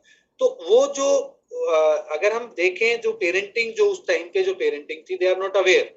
Second example, in rural area, if you will talk about the rural area, ठीक है, पता ही नहीं होता, वो डांटते भी हैं, मारते भी हैं, वो उठा भी देते हैं, वो पढ़ाई पे, पापा को पढ़ना नहीं आता लेकिन उसको पढ़ाना है। अब वो बच्चा उल्टी किताब लेके बैठा है, सीधी किताब लेके बैठा है, कुछ पढ़ रहा है नहीं पढ़ रहा, उससे मतलब नहीं है, बट वो 1-1 घंटा 2-2 घंटा उसको बिठा के रखते हैं, ठीक है। तो कितना इम्पैक्ट है उस चीज पे? मेरे ख्याल से रोल मॉडलिंग और मॉरल एजुकेशन बहुत इंपॉर्टेंट होती है, वो चाहे कहीं से भी मिले। बिल्कुल, ये एक बहुत अच्छा पॉइंट है, मोरल एजुकेशन, इसके ऊपर भी थ्योरी है पर्सनैलिटी की, ठीक है, वेरी गुड। और अगर मान लो मैं बोलूं कि भी ये जो पेरेंटिंग है, इस टाइप की जो पेरेंटिंग है, तो यहाँ 2 तरह का एक चीज आती है। If we will say that there are educated parents, ठीक है, अभी जैसे एक मदर है और फादर हैं, बड़े फैमिली, साउंड फैमिली है, और वो किसी बहुत बड़े स्कूल में एडमिशन करवाने के लिए इधर जा रहे, उधर जा रहे, ये जा रहे, तो जस्ट मैंने बोला कि भैया why you are doing like this, आप बच्चे को भी क्या सिखा रहे हैं कि उसका एडमिशन इतना इम्पोर्टेंट है कि वो मिल नहीं रहा, उससे मेरे मम्मी में स्ट्रेस आ गया, पापा में स्ट्रेस आ गया, डेली उनकी लड़ाइयां होती है, नहीं स्कूल में नहीं, उस स्कूल में जाना है, मुझे तो यहाँ नहीं वहां नहीं, और वो बच्ची छोटी सी देखती जा रही है कि भी देखो मेरी पढ़ाई के लिए इतना ज्यादा वो कर रहे हैं कि कौन सा स्कूल मिलेगा कौन सा नहीं, ठीक है। तो वो कहीं ना कहीं ये आता है कि भी वो रिजेक्शन जो है ना वो स्टार्ट हो जाएगा धीरे धीरे, वो पढ़ाई को लेके वो बहुत बड़ा उस चीज को मान लेगा बच्चा, और फिर उसको वो एक अजम्पशन ये रहेगी, maybe possibilities, but education and parenting दोनों डिफरेंस है। Like if we will say that parenting in rural area or uneducated family, there is a flexibility, but if we are talking about like metropolitan cities, और या फिर हम एक क्या बोलते हैं न्यूक्लियर फैमिली की अगर हम बात करते हैं, तो वहां जो इम्पैक्ट है वहां एक्सपेरिमेंशियल हो जाते हैं पेरेंट, ठीक है। जो सबसे बड़ा एक जो ड्रॉबैक है वो क्या है, एक्सपेरिमेंट करना अपने बच्चों के साथ, and they are starting this experiment from LKG UKG, not only in teaching way, like they are not aware, they are understanding that we are good parent, I am a good mother, but they are not aware actually what is required. The pressure, social pressure, peer pressure in the sense of कि मेरे पड़ोस में उसकी लड़की ने ये किया, मेरी फ्रेंड है उसने ये किया अलग तरीके से, मम्मी अलग तरीके से, और कहीं ना कहीं है, तो this is also one type of parenting. और which type of parenting? Submissive, authoritative, but they are caring, but the methods and the technically अगर देखें तो वो कहीं ना कहीं अलग है। पिंकल भारद्वाज से समथिंग, पिंकल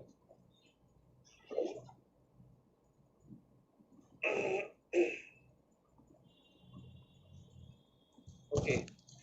सो कार्ल हर्नी ने ये बताया, हालांकि इस पे बहुत सारी रिसर्च है, बहुत सारे साइकोलॉजी के टेस्ट डेवलप हुए हैं, चाइल्ड पेरेंट रिलेशनशिप है, आप जब अपना सेकेंड ईयर का रिसर्च करेंगे तो you can take as a part of the parenting style है, या चाइल्ड पेरेंट रिलेशनशिप है, उसको भी आप एक पार्ट बना सकते हैं अपने रिसर्च में, और उसका इम्पैक्ट जो है अलग अलग एरियाज में है, जैसे इमोशनल मैच्योरिटी है, सोशल मैच्योरिटी है, ठीक है, बच्चे के कॉग्निटिव डेवलपमेंट पे भी है, उसका जो सोशलाइजेशन है उसके ऊपर है, बच्चे का सेल्फ एस्टीम है, सेल्फ कॉन्फिडेंस है, सेल्फ कॉन्सेप्ट है, ठीक है, उस पे भी बहुत बड़ा इम्पैक्ट होता है उसका, क्योंकि मैंने देखा है that I work with students, तो जो बच्चे मान लो अगर इस तरह से जो पेरेंटिंग है कि भी मान लो एक इंटेलिजेंट बच्चा है क्लास में और मान लो गर्ल है या बॉय है, तो उसकी जो इच्छाएं जो हैं कि भी किस तरह से मान लो अभी जैसे एक पीछे भी एग्जांपल ऐसे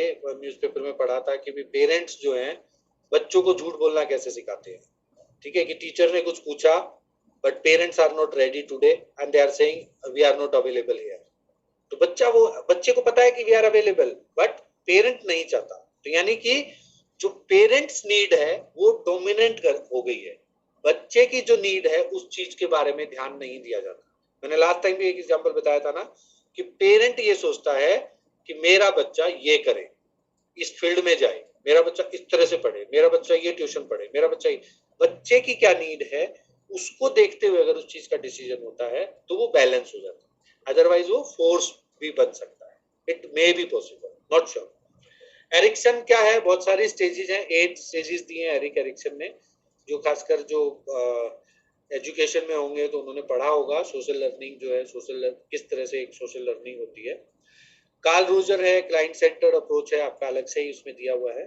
इसके बाद जो मेन जो कंसर्न है कि साइकोएनालिसिस के गोल क्या है, क्योंकि हम बात कर रहे हैं साइकोएनालिसिस की, अब फ्रेडियन और पोस्ट फ्रेडियन की बात कर रहे हैं, तो वो गोल है पहले जो मैंने अभी डिस्कस किए थे सेम उसमें मेंशन किया हुआ है।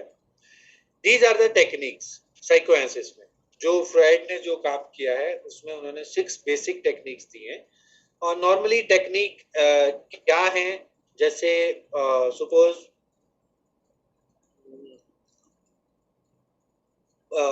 बड़ा कूल एंड काम करके एक रिलेशनशिप डेवलप करके, मतलब इंडिविजुअली अगर मान लो मैं अभी बात करता हूँ, सपोज आप में से कोई पार्टिसिपेट करना चाहता है तो एनीवन,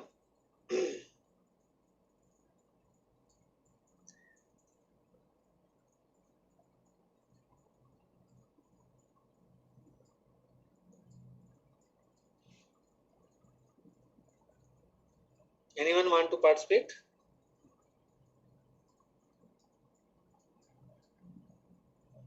मेरे पास कोई ऐसे कोविड का इंजेक्शन नहीं है जिससे कि बुखार होगा। Yes, sir. Yes, sir. Salesh, thank you. Salesh, just I am giving 3 minutes to you. Yes, sir. Suppose क्या काम करते हैं आप Salesh? I am pursuing through MA Psychology. And इसके अलावा? And गवर्नमेंट जॉब की तैयारी। गवर्नमेंट जॉब की तैयारी कर रहे हैं, तो ये जो गवर्नमेंट जॉब की तैयारी है कैसी चल रही है आपकी? अभी जैसे 2-3 महीने का गैप हो गया था लॉकडाउन के कारण, तो अभी सो है, लेकिन ठीक हो जाएगी धीरे धीरे। ओके, कितने दिनों से आप कर रहे हैं? 1 साल हो गया सर लगभग। ओके, तो 1 साल में कोई पोस्ट आई नहीं है एक्चुअली ना? हाँ। कितनी तैयारी है आपकी? Suppose if I will ask that 1 to 10 कितनी तैयारी है आपकी?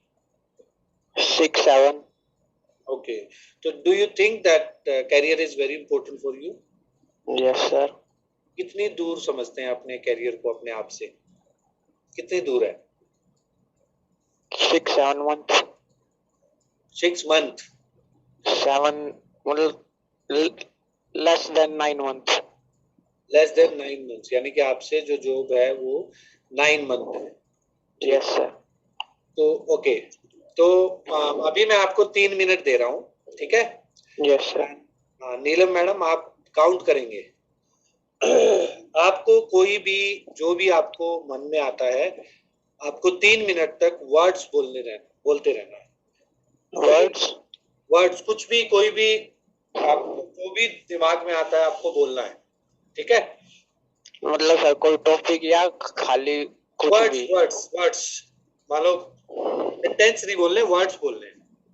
ओके, ठीक है, 3 मिनट तक आपको बोलना जो भी आपको सही लगे, right? Okay sir. Yes, your time start now. Neelam ma'am, you will count how many words there. Yes, please. Okay, sir. Psychology, Neelam, flower, window, bed, chair, gate, table, almirah, wall, park, bench, and battery, tube, charger, mic, phone, screen, teacher, professor. My name Shailesh.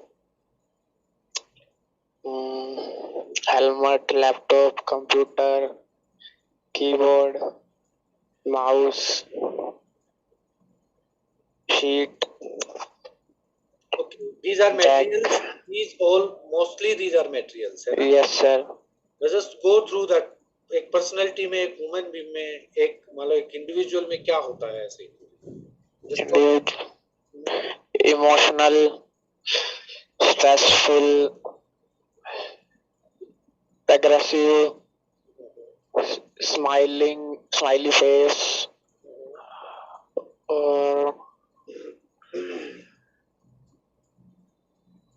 background,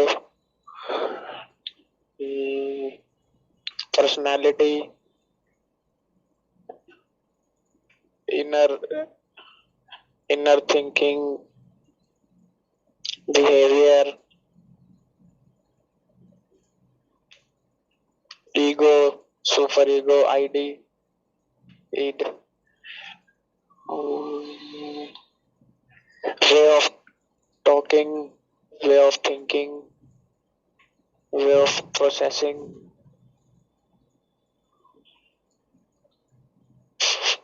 future thinking, past records,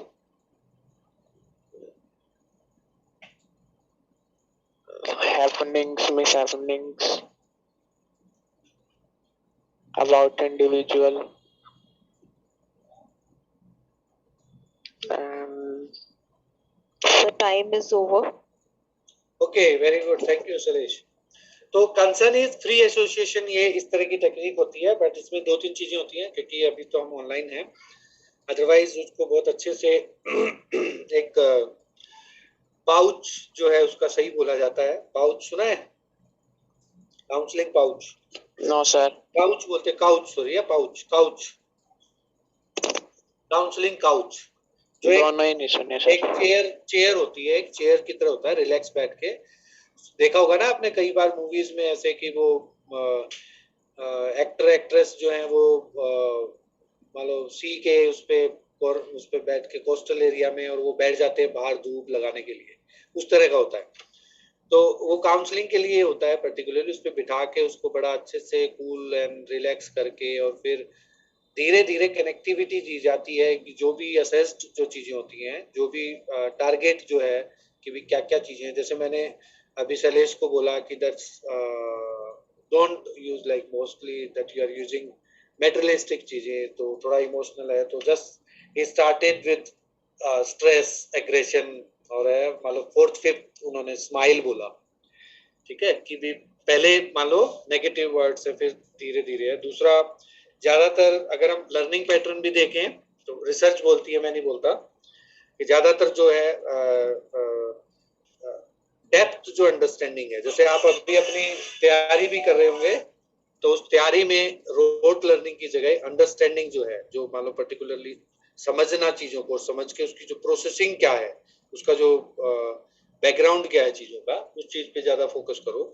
तो वो क्या है कि वो depth थोड़ा सोचेंगे। अगर हम इसको और एक्सटेंड करते हैं, सपोज हम 10 मिनट तक एक्सटेंड करते हैं, 3 मिनट से हम 5 मिनट करते हैं, 5 मिनट से फिर 10 मिनट करते, तो कहीं ना कहीं जो है वो हमारी जो पर्सनैलिटी की जो अर्जेस हैं, जो पर्सनैलिटी के जो एक डोमिनेंट पार्ट है, वो कहीं ना कहीं बाहर निकलना शुरू होता है, ठीक है, जिसमें फिर उसका एक एनालिसिस होता है, पूरा डिटेल में एनालिसिस होता है, और वो एनालिसिस जो है उसकी असेसमेंट होती है, असेसमेंट का पार्ट है वो, जिसमें कि हमें ये पता चलता है कि कहाँ ज्यादा मान लो उसके अनकॉन्शियस में क्या चल रहा है। Normally thoughts, memory, images, feeling that we experience, तो हम डायरेक्शन देते हैं उस टाइम पे, थोड़ा थोड़ा करके हम डायरेक्शन देते हैं, ठीक है।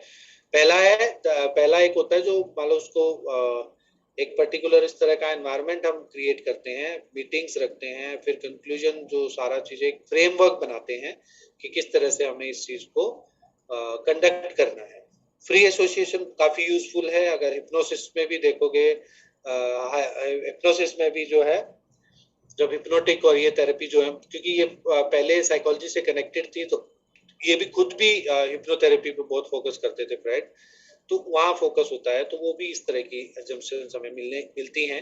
ड्रीम एनालिसिस भी है, ज्यादातर जो ड्रीम्स आते हैं, ठीक है, कि जस्ट ऐसे my Neiphiu is like he is in every 3 or 4 days saying that कि भी सेन बोल्ट मेरे ड्रीम में आ रहा है, ठीक है, मैं उसको रात को ना भाग रहा हूँ और वो मेरे आगे आगे भाग रहा है, मैं उसको पकड़ नहीं पाता। तो वो जो उसका एक एनालिसिस करना है, क्योंकि आजकल उसकी लाइफ में है कि मैं I will be a good racer, मैं दूसरों को हरा देता हूँ, मैं ये चीजें चलती रहती है, तो उसी तरह का ड्रीम उसको मान लो आ रहा है। तो ज्यादातर अगर हम देखें एक लेटर एज में अगर बहुत सारी ऐसी चीजें होती हैं, तो हमारे ड्रीम्स जो है कहीं ना कहीं कनेक्टेड है हमारे सबकॉन्शियस से, तो ये इस चीज की असेसमेंट होती है। इंटरप्रिटेशन है whatever like we are observing कि वो किस तरह से बिहेव कर रहा है, क्यों बिहेव कर रहा है, ठीक है, क्या ये वर्ड्स जो है या उसका पास्ट से क्या रिलेशन है, कौन ज्यादा मान लो डोमिनेंट फैक्टर कौन सा है, तो इन सब चीजों की जो एक एनालिसिस करना एक तरह का वो इंटरप्रिटेशन है। रेजिस्टेंस है कि कहाँ मान लो वो ब्लॉकेज जो स्टार्ट होते हैं, particularly anything which work against the progress of therapy and prevent the client to produce unconscious material is called resistance. यानी क्या ऐसी चीजें जो उसको रोकती हैं वो बोलने से, ठीक है। मैं अगर अभी आपसे बात करूं कि भी okay tell about your problem, like who are in pain right now, like उनके जो सराउंडिंग है या उसकी जो लाइफ चल रही है उसमें क्या पेन है, बट रेजिस्टेंस क्या होगा कि जब वो एक होल्ड हो जाएगा, no no this is a class, ये क्लास है तो इसमें बताना है कि नहीं बताना है, तो वो कहीं ना कहीं एक डिफेंस करता है पर्टिकुलरली। तो इस तरह से थेरेपी में भी एक पर्टिकुलरली उस रेजिस्टेंस को समझना बहुत इम्पोर्टेंट है।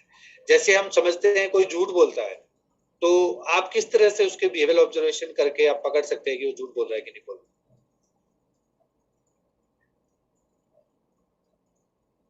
आई कांटेक्ट नहीं देगा, हैंड मूवमेंट्स बहुत, हाँ, तो जो एंजाइटी है कुछ इस तरह के मूवमेंट्स होंगे बिल्कुल डेफिनेटली, जो कहीं ना कहीं हमें बताते हैं कि भी हाँ ये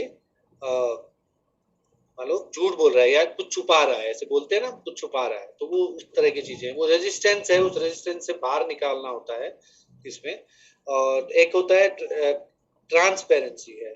तो Freud discovered and developed his psychoanalytic concept of transparency, which later on developed by many other psychoanalysts or professionals. The concept developed out the inappropriate ending of a treatment, ठीक है, कि inappropriate ending of a treatment बहुत importance दी है transparency और counter transparency की, कि मान लो जो क्लाइंट है वो मान लो पर्टिकुलरली उसका कॉन्शियसनेस है, may be the dependency on counselor or the counselor dependency on like client, तो ये आपस में ये रहती हैं, तो ये भी इसके बारे में भी बताया कि वो क्यों रहती हैं, तो वो एक तरह का असेसमेंट बताता है, देता है, ठीक है। तो ईगो साइकोलॉजी के ऊपर हमने पढ़ा है अभी जो पूरा। दूसरा एक बहुत इम्पोर्टेंट है जो आजकल जो प्रैक्टिस में भी है, बिहेवियर थेरेपी है, कॉग्निटिव बिहेवियर थेरेपी अप्रोचेज हैं और भी काउंसलिंग के अप्रोचेज हैं। तो बिहेवियर थेरेपी इज बेसिकली जो स्किनर है, पावलो का जो प्रिंसिपल है लर्निंग का, आपने फर्स्ट ईयर में लर्निंग पढ़ा होगा, तो उसके बेस पे है। तो behaviour, what is the meaning of behaviour?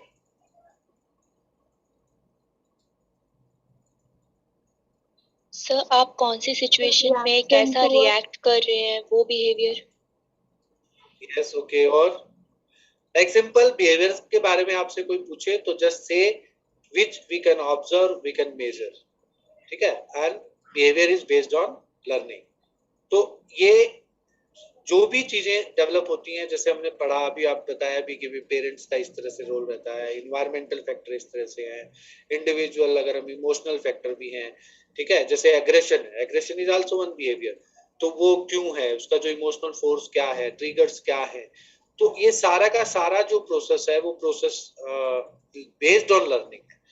यही एक दो चीजें हैं जैसे अगर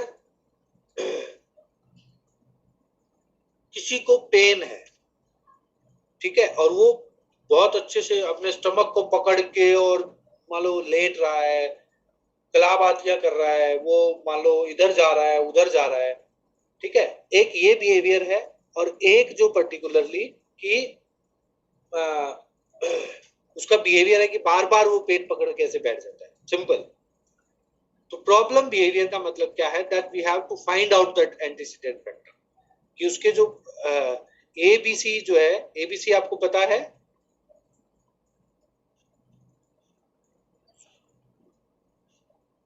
आई थिंक फर्स्ट ईयर में आपने बिहेवियर मॉडिफिकेशन का प्रैक्टिकल किया होगा, तो बड़ा आई थिंक मैंने अगर क्लास ली थी तो बड़ा एलोबरेटली मैंने बताया था कि एबीसी क्या है।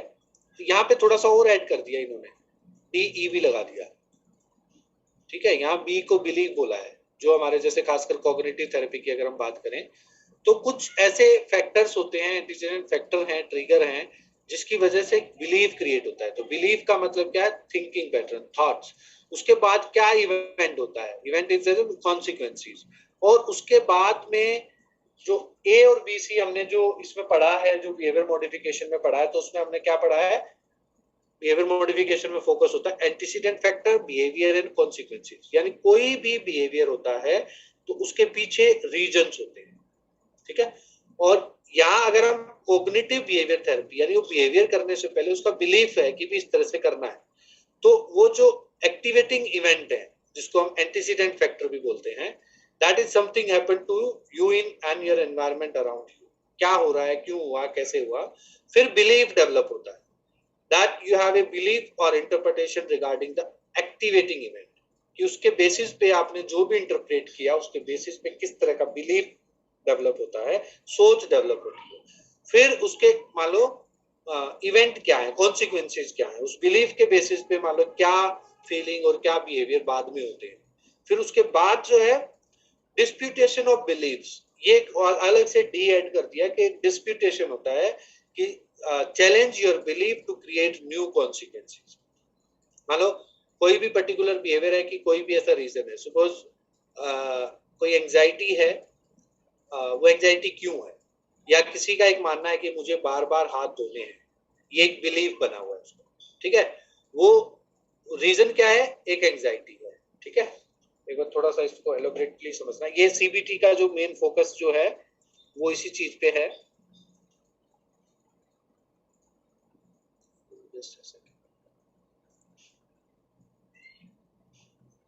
सपोज अगर हम बात करते हैं कि ए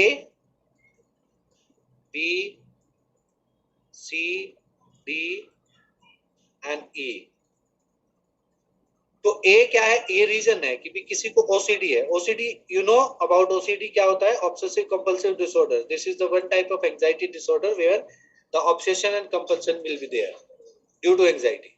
तो वो एंजाइटी की वजह से उसका जो बिलीफ सिस्टम क्या है कि मुझे बार बार हाथ धोने हैं, और उससे उसको लगता है, क्या करता है फिर वो कॉन्सिक्वेंसी क्या करता है कि वो बार बार हाथ धोता है, और बार बार हाथ धोने के बाद उसको क्या लगता है कि उसकी जो एंजाइटी है वो रिलीज हो रही है, ठीक है। फिर ये क्या करता है, इसको ये सब चीजें लगने लग जाती हैं कि जैसे जैसे मैं हाथ धो रहा हूं तो मेरी एंजाइटी रिलीज होती है, तो वो डिस्प्यूट क्रिएट हो जाए उसके बिलीफ में कि वो जो कॉन्सिक्वेंसी है उसके बाद क्या हुआ कि उसकी एक और कॉन्सिक्वेंसी डेवलप हो जाती है कि हाँ मेरे बार बार हाथ धोना है, वो सही बिहेवियर है, ये एक और बिलीफ क्रिएट हो जाता है पर्टिकुलरली। और फिर एक उसके बाद जो वो करता है, उसके बाद वो कंटिन्यूअसली उस चीज को, जैसे कोई इग्नोरेंस है, कोई ट्रीटमेंट नहीं हुआ, तो वो ट्रांसफॉर्म भी हो जाता है, इधर उधर वो चेंज भी होता रहता है, उसका जो ऑब्सेशन और कंपल्शन है वो इधर उधर चेंज होता रहता है, इवेंट चेंज हो जाता है, वो और नए बिलीफ क्रिएट हो जाते हैं, और जो इम्प्लीमेंट करने लग जाता है, जो उसका बिलीफ बना है उसको वो फ्लो में इम्प्लीमेंट करने लग जाता है। तो सीबीटी का क्या रोल है, बिलीफ सिस्टम को चेंज करना, और इसको बोला गया है, क्या बोला गया है, इर्रेशनल बिलीफ। मान लो रैशनल नहीं होता, और उसको क्या करना होता है, रैशनल बनाना, ये एक पर्पस रहता है सीबीटी के अंदर। जस्ट वो देख रहे हैं, पढ़ रहे हैं इसको।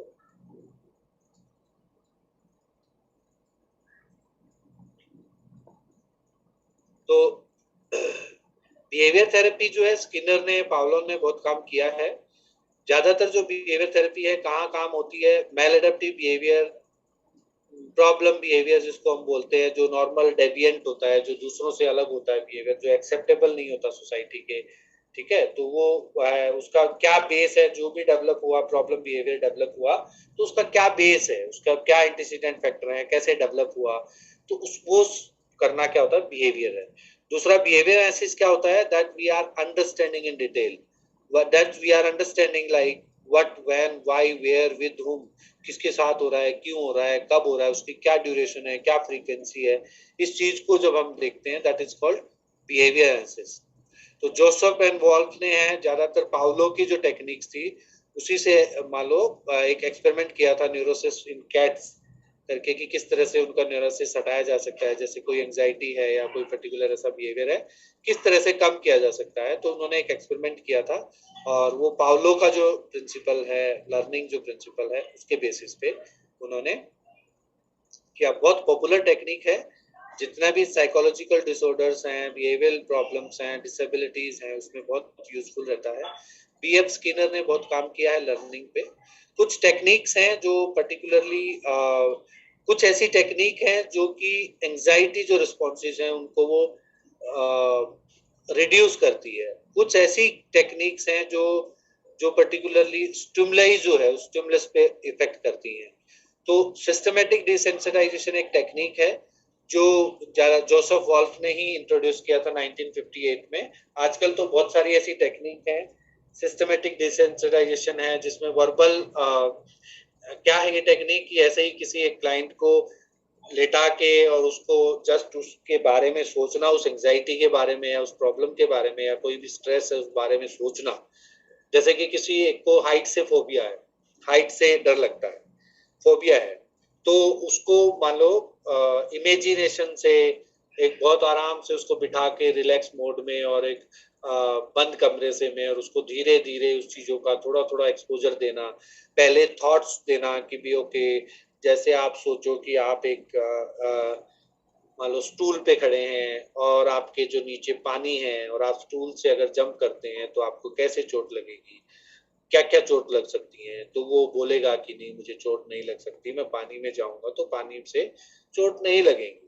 और धीरे धीरे धीरे करके फिर उसको लास्ट में इमेजिनेशन करके उसको थॉट से और धीरे धीरे फिर लास्ट में उसको सिचुएशन पे लाया जाता है। पहले जो थ्रेशोल्ड जो है उसका बेसिकली जो लेवल है कि पहले उसको जैसे स्टूल से जंप करना सिखा दिया, सीढ़ी से जंप करना सिखा दिया, फिर थोड़ा सा हाइट से जंप करना सिखा दिया, और फिर जैसे ग्लाइडिंग जो थोड़ी बहुत है, या फिर उसको छोटे छोटे जो गेम्स होते हैं बच्चों के जो पार्क में लगे होते हैं जो हाइट्स वाले होते हैं उनमें उसको थोड़ा सा एक्सपोजर दे दिया। और धीरे धीरे वो जो एंजाइटी है जो उसके सबकॉन्शियस में है वो बाहर निकल आता है, वो रिजॉल्व हो जाती है वो प्रॉब्लम। ठीक है, ये तो एक टेक्निक है। कुछ ऐसे टेक्निक हैं, जैसे एक पिछली बार एक क्लास हो रही थी तो जस्ट आई आस्क कि भी और क्या टेक्निक हो सकती है। अगर मान लो किसी को हाइट से डर लगता है तो आप क्या करेंगे, तो उन्होंने बोला सर कुछ नहीं है, उसकी आंख बंद करके उसको एक बहुत ऊंची सी हाइट पे ले जाएंगे और छोड़ देंगे। तो क्या नुकसान हो सकता है वहां?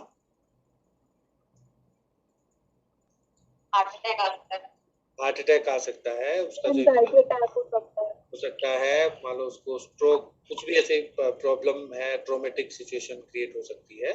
तो इसलिए हम सिस्टमेटिक डिसेंसिटाइज करते हैं, यानी कि उसका जो सेंसिटाइजेशन है, जो पर्टिकुलर एंजाइटी है एक पर्टिकुलर चीज को लेके, उसको हम क्या करते हैं, धीरे धीरे धीरे धीरे डिसेंसिटाइज करते हैं, रिड्यूस करते हैं इन दिस सिचुएशन। दूसरा जैसे हायरार्किकल कंस्ट्रक्शंस है, जो भी बिहेवियर प्रॉब्लम्स होते हैं, that we are making hierarchy, हम उनको ब्रेक करते हैं, छोटी छोटी चीजों में ब्रेक करके उसकी एक हायरार्की बना के और उसको फिर सिस्टमेटिक ढंग से अगेन उसको हम सिस्टमेटिक डिसेंसिटाइजेशन टेक्निक से धीरे धीरे कम कर सकते हैं।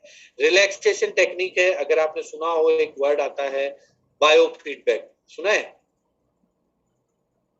ये हायरार्की है, कोई भी एक पर्टिकुलर जैसे एंजाइटी है, उस एंजाइटी को धीरे धीरे धीरे धीरे धीरे कैसे हायरार्की में बना के उसको मान लो कभी प्रोवोक करके कभी बता के उसको धीरे धीरे रिड्यूस किया जा सकता है। एक बायो फीडबैक अगर टेक्निक सुनी हो तो बायो फीडबैक एक टेक्निक है। एक मशीन होती है, कंप्यूटराइज मशीन होती है, जिसमें जो फिजियोलॉजिकल इफेक्ट्स है, जो फिजियोलॉजिकल चेंजेस हैं, कि जैसे हमें स्ट्रेस, किसी को गुस्सा आता है तो पसीना आ जाता है, किसी को गुस्सा आता है तो लाल हो जाता है, किसी की धड़कन बढ़ जाती है, ठीक है। इस तरह से वो बायो फीडबैक मशीन क्या होती है, उसके अंदर बैठ जाता है। जैसे लाई डिटेक्टर देखते हैं ना मूवीज में, उस तरह की मशीन होती है। मशीन क्या है, तो एक चेयर होती है और उस चेयर पे बैठना होता है, और उस चेयर से फिर बहुत सारी डॉट्स जो हैं, इलेक्ट्रिक डॉट्स जो हैं वो लगाई जाती हैं अलग अलग जगह पे बॉडी पे, जैसे हम ईईजी में करवाते हैं ना, ईईजी लगाते हैं, वो भी ईईजी भी क्या है, बायो फीडबैक की तरह ही होती है।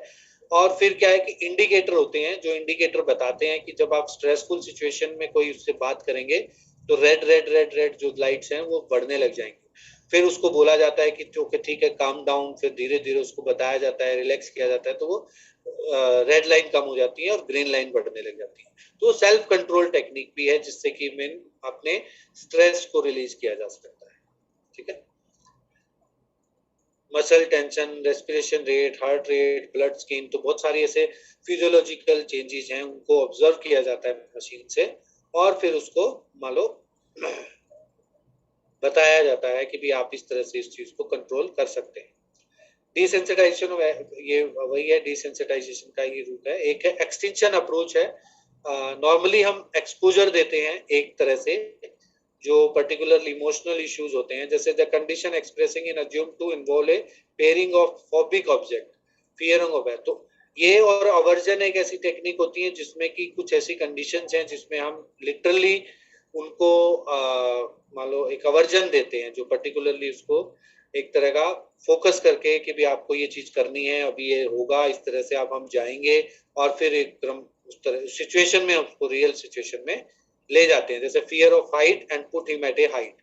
तो ये थोड़ा सा टेक्निकली अगर हम देखें तो कहीं है। एक्सटेंशन का मतलब एक और चीज होती है जहां हम एंटीसीडेंट फैक्टर हैं उसी को रिमूव करते हैं, ठीक है। जैसे कि एक क्लासरूम में एक बच्चा बैठा है और वो बार बार ऐसे आवाज कर रहा है, ठीक है, एक डेस्क पे आवाज कर रहा है, वो बिहेवियर है। कॉन्सिक्वेंसी क्या है कि टीचर है, टीचर ने उसको उठाया और एक ऐसे डेस्क पे रख दिया जो हिल ही नहीं सकता, बिठा दिया, या ऐसी जगह पे बिठा दिया जहां उसको आवाज करने का कोई भी मान लो मोड मिलेगा ही नहीं। तो वो क्या है, एक्सटेंशन है, that we are removing that reinforcement whatever like behaviour is going on. Aversion is also like है, ज्यादातर जैसे अवर्जन में करते हैं ना कि भी जो एक ड्रिंकिंग अल्कोहल है तो उसमें नॉक्सियस जो है कोई इस तरह की मेडिसिन जो है दे देते हैं, जिससे कि उसको वोमिटिंग की एक पर्टिकुलर, जैसे नशा मुक्ति वाले न्यूज पे भी आप टीवी पे भी देखते होंगे, नशा छुड़वाएं और ये सब तो इस तरह का चैनल आता रहता है बहुत बार। तो वो क्या है, बेसिकली वो एक तरह का अवर्जन है, जो उसको अल्कोहल कंजप्शन जो है उसके लिए वोमिटिंग की फीलिंग होती है, और वोमिटिंग की जो फीलिंग है उसको वो punishment rather than that will be negative reinforcement की तरह काम करता है। कई बार बहुत सारे इश्यूज में जैसे सिजोफ्रेनिक केसेस है या एग्रेशन है या बहुत तरह की सीवियर प्रॉब्लम है, तो वहाँ इलेक्ट्रिक शॉक है, substance that induce vomiting, corporal punishment, social dispersal, physical restraint करना, इस तरह की चीजों को ज्यादा किया जाता है। ऑपरेट कंडीशनिंग है, जैसे पॉजिटिव रिइंफोर्समेंट है, that directly we are giving reinforcement, दैट हम उसको रिवार्ड देते हैं तो उससे हम बिहेवियर चेंज हो सकता है। फ्लडिंग जो है बेसिकली इम्प्लोजन जो बोलते हैं, तो it's similar to graded exposure to that involve exposing the patient to the feared object in, so however there is no hierarchy, मतलब एकदम फ्लो में उस चीज को मतलब डाल देना। जैसे कि एक बोला कि भी मुझे डर लग रहा है, मैं एग्जाम नहीं दूंगा, और पेरेंट्स ने उसको बोला कि नहीं नहीं आपको एग्जाम तो देना है, और सुबह उठे और उसको एग्जाम रूम में बिठा के आ गए। जब उसने पता चला बच्चे को कि मैंने एग्जाम दिया हालांकि मुझे 60% मार्क्स आए, तो बहुत बार MAPC स्टूडेंट्स हैं कॉल करते हैं, sir I want to attempt in next session, I want to do in next year, और ऐसे। तो मैं उनको यही चीज, फ्लडिंग जो होती है वो टेक्निक है कि भी जस्ट गिव एग्जाम, आपका कुछ भी नुकसान नहीं होना, और आपको मान लो उस चीज में इन्वॉल्व करना है। मुझे याद रहता है तो मैं फोन भी कर देता हूँ एग्जाम से पहले स्टूडेंट को कि आपको एग्जाम देना, और काफी स्टूडेंट्स हैं जिन्होंने बहुत अच्छा परफॉर्म किया, तब उनको पता चलता है कि भी हाँ मान लो मैं बेकार में ही डर रहा था उस चीज से। तो एक फ्लडिंग टेक्निक है वो मतलब नॉर्मली।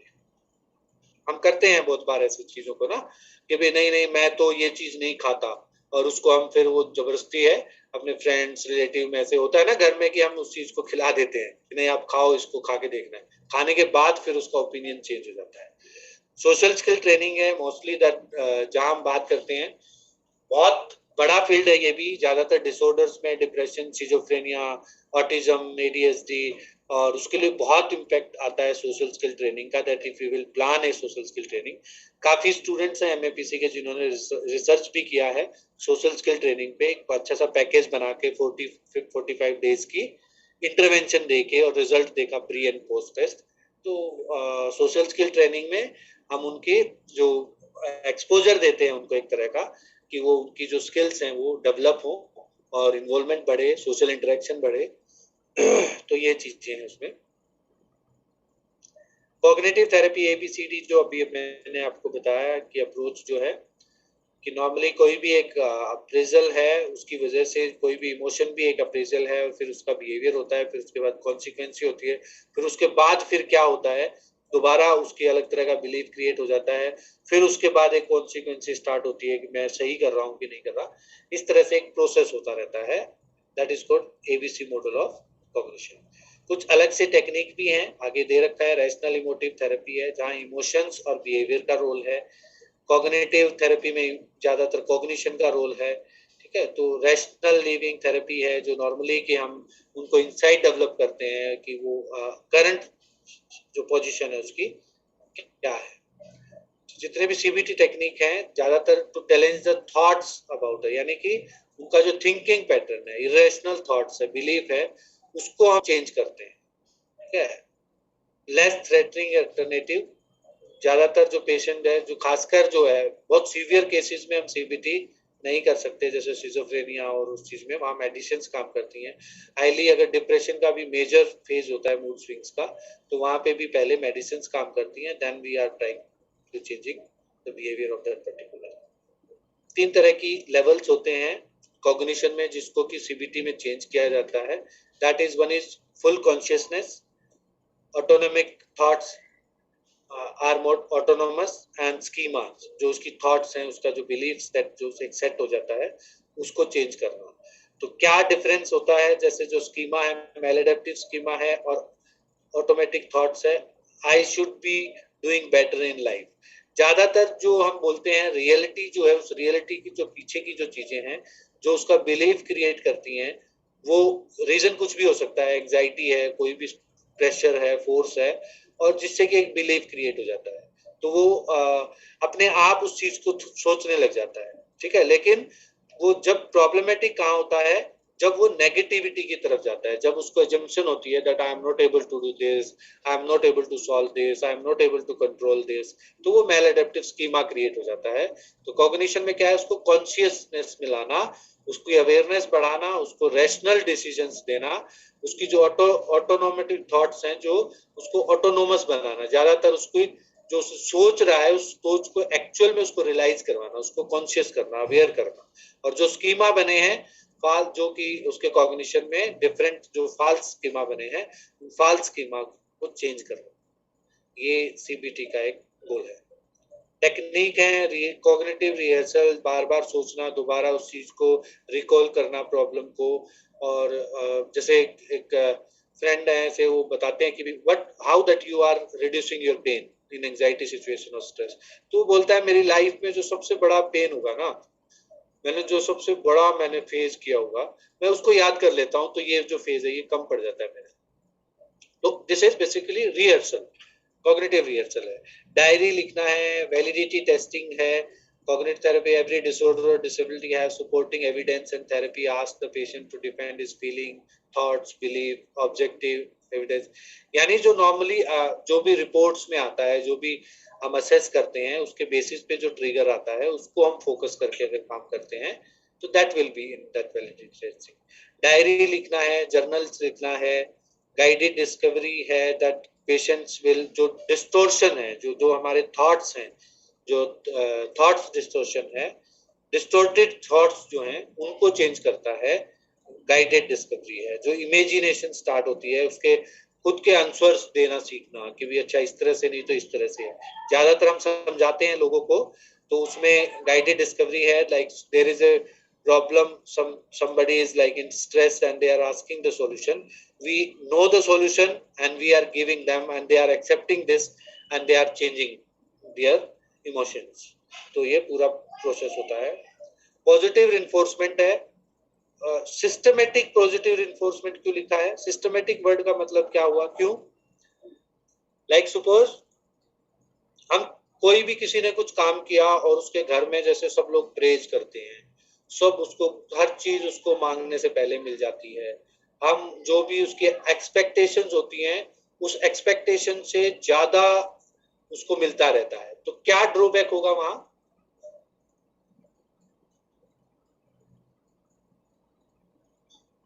क्या एक ड्रॉबैक हो सकता है? सर वो स्टबर्न हो सकता है, ज्यादा हैबिचुअल हो जाए। सो इम्पोर्टेंस ऑफ रिइंफोर्समेंट है ना, like if we are giving, जैसे कि एक बच्चा था तो उस बच्चे को मैंने पूछा कि भाई just what are the liking and disliking of child, बोला जी लाइकिंग कुछ नहीं है, सब कुछ मिलता रहता है, घर ज्वाइंट फैमिली है तो एक नहीं तो दूसरा कोई देता रहता है। तो इसका मतलब जो टेंजिबल जो चीजें हैं वो टेंजिबल चीजें हमारे लिए यूज नहीं होंगी वहां। अगर हम प्लान करेंगे कुछ देने का टेंजिबल तो क्या होगा कि वो मान लो असर ही नहीं करेगा, क्योंकि उसको फर्क ही नहीं पड़ता कि उसको मिलता रहता है ना। तो इस तरह से सिस्टमेटिकली होनी चाहिए, like when we are starting with small reinforcement, we are starting and we are like understanding the importance of that reinforcement at that particular condition, कि उसको पता होना चाहिए, उसको उसका मीनिंग पता होना चाहिए, उसको मान लो वैल्यू होनी चाहिए उस चीज की, तो इसलिए that we are saying systematic है, उसको एक पर्टिकुलर सिस्टमेटिक वे में करना। जो ऊपर आई थी अवर्जिव कंडीशन है, that simply we are giving exposure, immediate exposure हम देते हैं किसी भी चीज का, तो दैट इज अवर्जिंग टेक्निक। तो पहले अवर्जन टेक्निक क्या होती थी पता है? 20-25 साल 30 साल पहले बहुत बार, अब जगह अभी भी है, रूरल एरिया में तो बहुत ज्यादा है। अवर्जिंग टेक्निक क्या है कि suppose I was in 8th class, तो when I was in 8th class तो मैं एग्जाम देने के लिए किसी एक सिटी में गया, तो मैं वहां से आ रहा था तो सब लोग बहुत सारे स्टूडेंट्स थे बस में, और बहुत सारे लोग मान लो जो एग्जाम देने वाले थे 8th क्लास में, तो आगे फ्लाइंग आ गई। फ्लाइंग समझते हैं? टिकट चेकर्स आ गए, तो सब लोग भाग गए, मैं नहीं भागा। तो मैं जस्ट ऐसे, क्योंकि पहली वैसे एग्जाम देने गए, थोड़ा रिस्पॉन्सिबली वाला, एक्चुअली भागा भी इसलिए नहीं, मुझे पता भी नहीं चला कि भागना था। तो मैं जैसे ही वो आए तो उन्होंने एक चिट बनाई, 10 टाइम्स फाइन दिया और चिट लिए, उन्होंने पैसे लिए मेरे से। तो मैं बड़ा प्राउड फील कर रहा था उस चीज को कि देखो मेरी स्लिप कटी है। तो जहाँ मुझे उतरना था तो वहां फिर एक बार फ्लाइंग आ गई। तो उस दिन कुछ एग्जाम चल रहा था तो उसकी वजह से कुछ ज्यादा ही बहुत ज्यादा चेकिंग हो रही थी। तो उन्होंने देखा कि उसकी पहले ही स्लिप कटी हुई है तो छोड़ दिया उसने मुझे, तो ऑलरेडी कटी है, मैंने कहा कि पहले कट चुकी है, तो उन्होंने कहा ठीक है जाओ। तो मैं थोड़ा सा और प्राउड फील करने लग गया कि पता नहीं मैं थोड़ा अलग डिफरेंट हो गया। लेकिन मैं घर पे आया तो मैंने मम्मी को बताया, तो मम्मी ने एग्जाम का पूछा और तब ठीक है। और जब शाम को पापा घर आए तो मम्मी ने एग्जाम की बात बाद में बताई, पहले वो चीज बताई कि आज इसकी स्लिप कटी है। तो पापा ने बुला के, और पापा ने जो अवर्जन जो है एक्चुअली, तो वॉलीबॉल के नेवी में कैप्टन रहे हैं वो वॉलीबॉल के, तो उनका जो हाथ था इतना जोर से मारा उन्होंने कि मैं 6 फीट दूर जाके गिरा दीवार पे, और 2 या 3 दिन तक मुझे बुखार हुआ। तो उस दिन का है और आज का दिन है कि जब भी हम कहीं जाते हैं तो मैंने एमएससी किया अप्लाइड साइकोलॉजी, तो मैं वहाँ जब दिल्ली जाता आता था तो मैं पास बनवाता था बस का। तो मैं एमएससी तक, कहाँ 8th क्लास है कहाँ एमएससी तक है, मैं वो जो ट्रस्ट जो है फादर का कि देखो मैं पास बनवाया, ये मेरी स्लिप है। तो उन्होंने ग्रेजुएशन तक बोला कि आप मेरे को दिखाना कि आप पास बनवाते हो कि नहीं बनवाते, आपने चीट किया 8th क्लास में। तो वो जो एक अवर्जन है वो कहीं ना कहीं एक मैसेज दिया, that can be one type of like punishment. But कई बार जो पहले का जो इवेंट था, अगर हम देखते हैं बहुत बार, आप में से भी बहुत सारे लोग ऐसे होंगे जो पेरेंट्स से एल्डर से पिटाई हुई होगी, तो वो क्या है, अवर्जन है वो, ठीक है। लेकिन आज जो है पर्टिकुलरली अवर्जन अगर हम देते हैं या पनिशमेंट जो है, इस तरह की जो चीजें हैं, तो उसके लिए we need consent and that we need to understand like कि कहाँ रिक्वायरमेंट है। अभी हम ऐसा नहीं कर सकते कि हर बिहेवियर के लिए हम अवर्जन करें। अवर्जन जो है एक झटका देना, जो एक पर्टिकुलरली ना अनप्लीजेंट एक तरह का स्टिमुलस होता है जो कि बिहेवियर को चेंज करता है। मॉडलिंग जैसा अभी किसी ने बताया भी था, तो ये बहुत अच्छी टेक्निक है जो पर्टिकुलरली देख के, बच्चा देख के, पेरेंट्स को देख के, एल्डर्स को देख के, टीचर को देख के, किसी हीरो को देख के, ठीक है, वो मॉडलिंग जो होती है उनके बिहेवियर्स को चेंज किया जा सकता है एज ए थेरेपिस्ट है, ठीक है। उसका एक रोल मॉडल बना के कि जैसे ओके देखो इसने ऐसा कर लिया, उसने ऐसा कर लिया। खासकर जैसे स्टूडेंट्स होते हैं तो स्टूडेंट्स में इस चीज को देखा जाता है कि भी I have stress of my exam and मैं अच्छा नहीं कर पाऊंगा मेरे एग्जाम में, तो वहाँ एक रोल मॉडल हम बनाते हैं, देखो आपसे कम मेहनत करता है और बहुत अच्छा रिजल्ट करता है, तो आप भी कर सकते हैं, there is same intellectual level. ये सारी जो टेक्निक है उसके थिंकिंग पैटर्न को हम चेंज करने की कोशिश करते हैं। The therapist give a set of assignment to patient as a homework, the patient take notes during the session। ये जो बेसिकली अपना खुद की मॉनिटरिंग करना, कि उसको पता चले कि मैं क्या सोच रहा हूँ। बहुत बार अगर आप देखते हो, and this is a good technique, कि कोई भी प्रॉब्लम होती है, just try to write this, ठीक है। वो सेल्फ हीलिंग है, वो एक तरह का सेल्फ रेगुलेशन टेक्निक है, कि अपने आप को एक होमवर्क दे दो कि मुझे ये प्रॉब्लम हुई, मुझे ये स्ट्रेस हुआ, या मुझे इस तरह की प्रॉब्लम हुई, या मेरा थॉट सिस्टम ऐसा है, या मेरे अंदर कुछ jealousy, anxiety, stress, anger develop हो रहा है। Just try to write down, 3 दिन तक आप लिखो। एंड राइटिंग जैसी हो गई ये भी। हाँ जी, राइटिंग जैसी हो गई सर ये भी। नहीं सुनाई दिया, क्या बोला आपने पिंकी? सर मैं कह रही हूँ ये भी डायरी राइटिंग जैसी हो गई है। हाँ, डायरी राइटिंग जैसी होगी, लेकिन हम यहाँ ट्रिगर्स ढूंढते हैं कि भी हम अगर 3 दिन खुद लिख के उस चीज को हम पढ़ते हैं, तो अगर आप फ्लो भी देखोगे, अगर सपोज एक एग्रेशन है, ठीक है, एग्रेशन है, और जब एग्रेशन पीक लेवल पे होता है, नोबडी कैन कंट्रोल दैट। लेकिन जब भी हम काउंसलिंग प्रोसेस है, तो हम क्या करते हैं, उस चीज को रिड्यूस करते हैं सेशंस में। वो हो सकता है सेशन में इस लेवल पे, हो सकता है इस लेवल पे, लेकिन एक्चुअली जो ट्रीटमेंट होता है वो यहाँ होता है।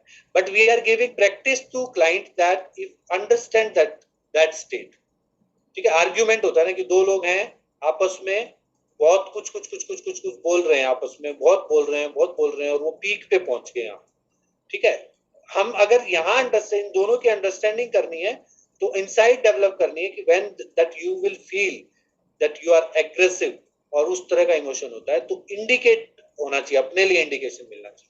और ये जैसे ये तो बहुत अच्छी टेक्निक्स होती है, सेल्फ डायरी लिखना, ये वो डायरी ज्यादातर जो लिखते हैं, मैंने कई लोगों ने शेयर की है डायरी, तो मैंने पढ़ी है कि भी देखो क्या है क्या नहीं है पर्सनैलिटी में, तो मैंने पढ़ा, तो ज्यादातर हम क्या करते हैं डायरी में, वी आर सेल्फ सेंटर्ड, ठीक है।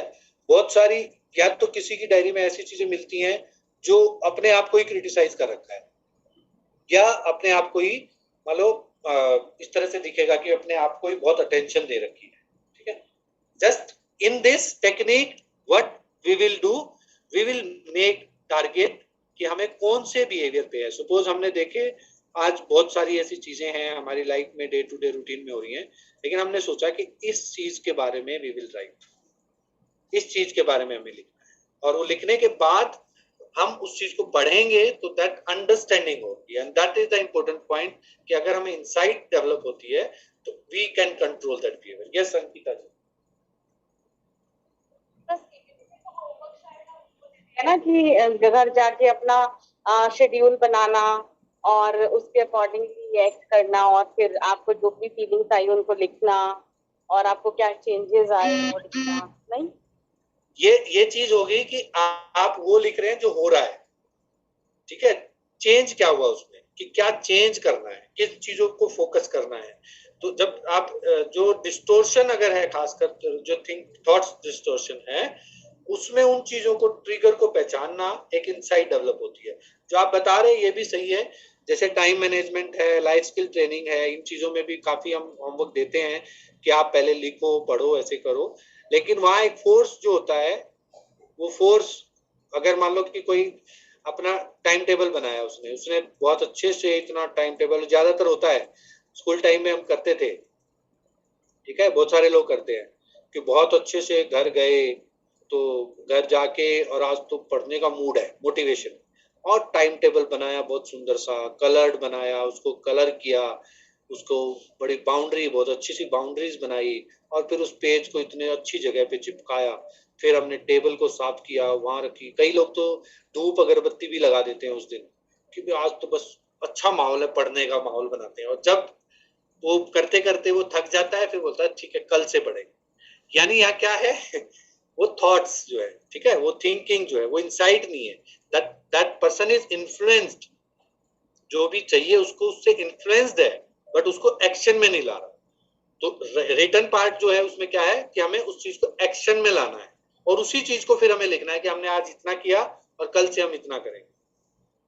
तो वो है पर्टिकुलरली ये एबीसी मैंने बताया आपको हायरार्की का, जो एंटीसीडेंट बिहेवियर कॉन्सिक्वेंसेस जो होती हैं, ये फ्लो है, एक्टिवेटिंग इवेंट्स होता है, एंड दैट जो उसके भी सबकॉन्शियस माइंड में है नॉर्मली, जो found on therapy and counselling, that क्या क्या फैक्टर्स हो सकते हैं जिसको हम अपनी काउंसलिंग में लेंगे।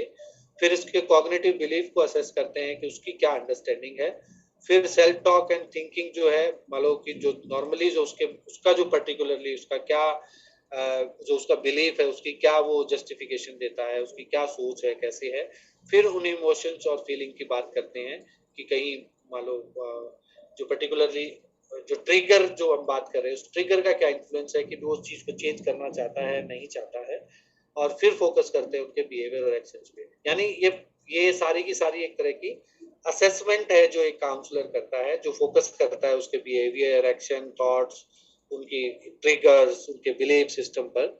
ये सब चीजें मतलब काउंट होती हैं। जब तक ये असेसमेंट नहीं होती, that we can not start that particularly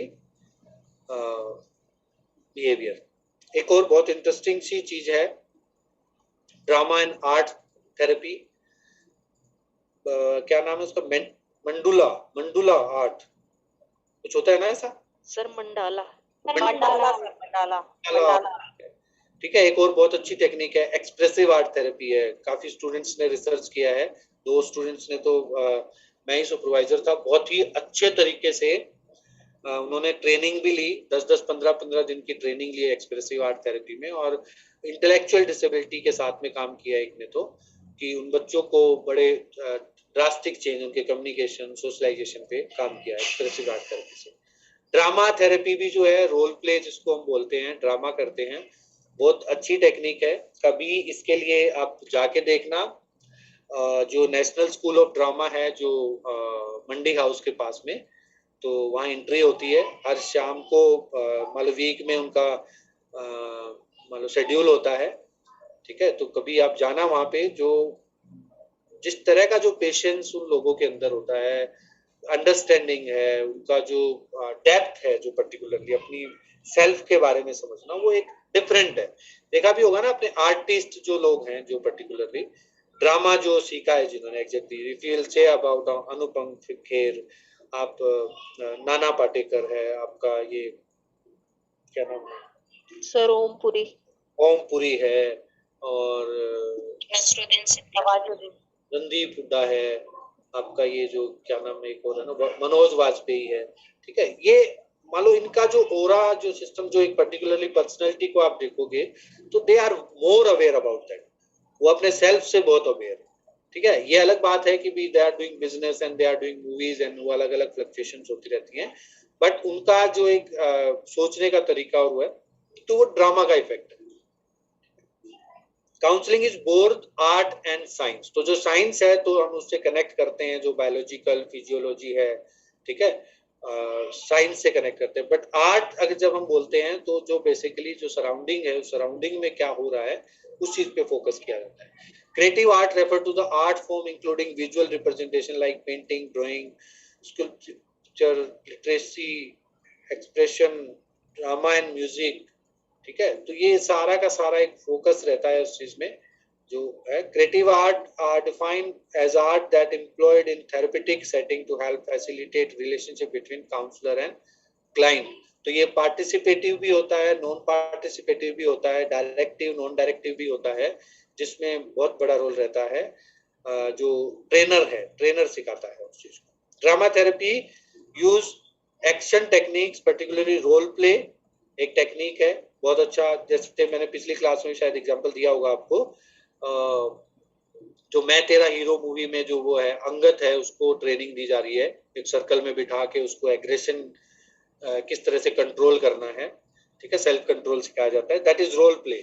और रोल प्ले में बहुत बार जैसे पेरेंट भी करते हैं, कई बार पेरेंट अच्छा ठीक है आज आप मम्मी बन जाओ और आप बताओ कैसे करना है, तो वो भी एक ड्रामा है, रोल प्ले है, तो वो कहीं ना कहीं इनसाइट डेवलप करता है पर्टिकुलर।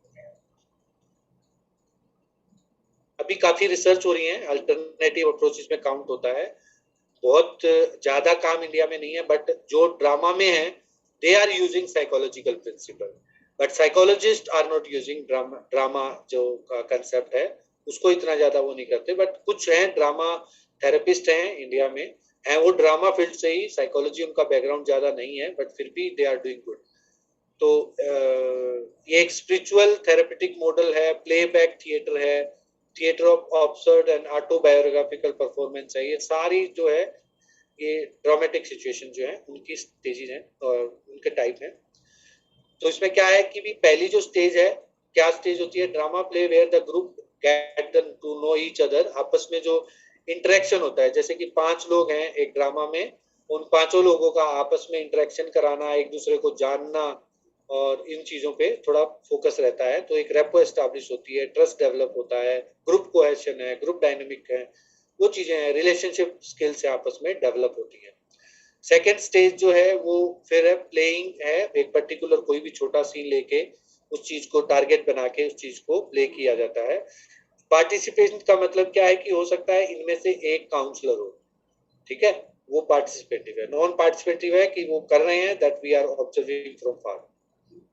फिर है रोल प्ले जो कर रहे हैं, जो भी नाम रख रहे हैं, किसी का कोई नाम है, किसी को कोई मान लो फैमिली कॉन्फ्लिक्ट है, किसी का फैमिली जो करेक्टरिस्टिक्स है, फैमिली टेल है, तो नॉर्मली उस रोल को, जो रोल है बेसिकली उस रोल को डिफाइन करना कि आप क्या करेंगे, तो उस ग्रुप में से फिर उस चीज को डिफाइन किया जाता है।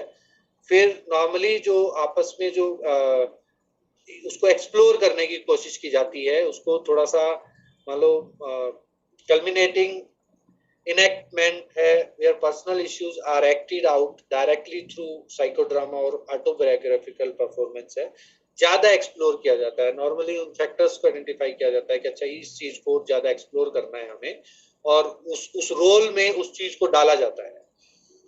Final stage is dramatic ritual which usually involve closure to the work of the group है, जो रियलिटी है बेसिकली, जैसे एक फैमिली एनवायरनमेंट है तो उस तरह का एक क्रिएशन होता है कि जो अंडरस्टैंडिंग हो कि भाई ये रियल सिचुएशन से है। जैसे अभी एक बहुत अच्छा टेक्निक था, अभी एक एनजीओ था, उसके साथ काम करने का मौका मिला, तो वो एडिक्शन पे काम कर रहे थे, अल्कोहलिज्म और स्मोकिंग बिहेवियर पे। तो वो धीरे धीरे उन्होंने मतलब कम से कम 70 के आसपास है स्किट्स की, और 70 में काफी अलग अलग जगह पे, किसी भी एक जगह पे जाके वो करने लग जाते हैं, बड़ा इंटरेस्टिंग होता था और कहीं ना कहीं इनसाइट डेवलप होती थी। लेकिन जब हम बात करते हैं, मैं जब उन 6 लोगों से आज भी मैं कनेक्टेड हूँ ऐसे, तो दे आर, उनमें से 2 लोग स्मोकिंग कर रहे थे, तो उन्होंने स्मोकिंग छोड़ दी, और आज तक उनका व्यू है that this is not like appropriate. तो उनकी जो डेप्थ अंडरस्टैंडिंग उस चीज में होती है। जितना भी एडिक्शन सेंटर हैं, जैसे नशा मुक्ति केंद्र हैं, तो वहां पे भी इस तरह की चीजों को डेवलप करवाया जाता है, बताया जाता है। तो ये कुछ टेक्निक्स हैं, विल डिस्कस लेटर।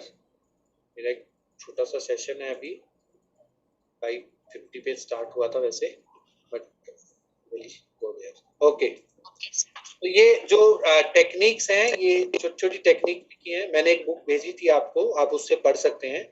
एक और बुक है, वो मैं ढूंढ रहा हूँ, मुझे मिल नहीं रही मेरे लैपटॉप में, बहुत ही अच्छी बुक थी, उसमें एग्जाम्पल्स के स्टडीज दिए हुए थे, जिससे कि थोड़ा सा और आपको सीखने के लिए मिलेगा।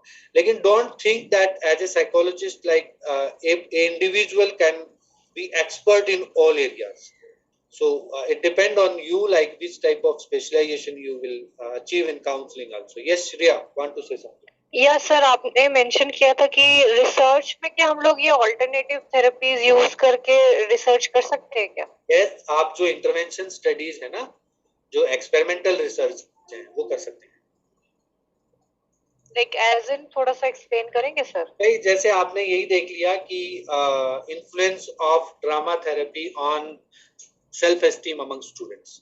ओके। आप क्या करेंगे कि आप पहले सेल्फ एस्टीम को असेस करेंगे बच्चों का, और फिर आप एक इंटरवेंशन टाइप है ड्रामा थेरेपी जो है कि आप कई बच्चों को इन्वॉल्व करेंगे ग्रुप को, और उनका ग्रुप में आप फिर ड्रामा करवाएंगे रोज 10, 15, 20 दिन, 40 दिन, 50 दिन, जो भी आप इंटरवेंशन रखते हैं उसको 1 घंटे का सेशन रोज देना है, एक दिन में 2 सेशन देने हैं, और फिर आप सेल्फ एस्टीम उनका असेस करेंगे। तो उससे जो डिफरेंस जो नजर आएगा वो रिसर्च होगी, वो कम हो ज्यादा हो is not matter, but that will be a research, that is called intervention. Okay okay sir, ठीक है, थैंक यू। तो है एक्सप्रेसिव आर्ट थेरेपी है, ड्रामा थेरेपी है, अभी जो मंडाला जो आर्ट बता रहे हैं उसका भी अभी एक लड़की ने किया था। तो काफी आप टॉपिक ले सकते हैं इसमें, जो टेक्निक्स में काफी टेक्निक्स है alternative of such. Yes, anything else please? तो hopefully I am making sense, मुझे पता है मैं वर्ड टू वर्ड नहीं जा रहा, और मैं थोड़ा सा बाहर से भी इंक्लूड कर रहा हूँ ताकि आप लोगों को थोड़ा सा बाहर के एनवायरनमेंट की अवेयरनेस हो बुक्स के साथ में। बट इन चीजों को आप पढ़ना, कोई चीज समझ नहीं आती है that we can discuss, no problem, right? तो will meet on tomorrow 22 assessment है, तो उसमें हम please send the attendance link. हाँ, वो मैं एक बार भेज देता हूँ। अंकिता मैम आपको भेज रहा हूँ। दूसरा मैं ये बता रहा हूँ कि कल की जो क्लास है, अगर आपको सबको सुन रहा, कल की जो क्लास है वो 2:30 स्टार्ट होगी, ठीक है? वो मैसेज में डाल दूंगा। आज मैंने अप्रोप्रिएट ग्रुप में मैसेज डाला था। Yes sir. बहुत सारे एमएपीसी के ग्रुप्स है ना, उसमें बड़ा दिक्कत आता है। Yes sir.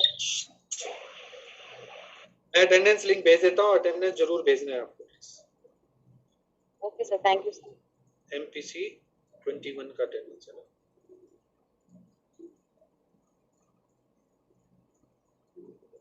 Yes, please send in that chat box. Ankita ma'am.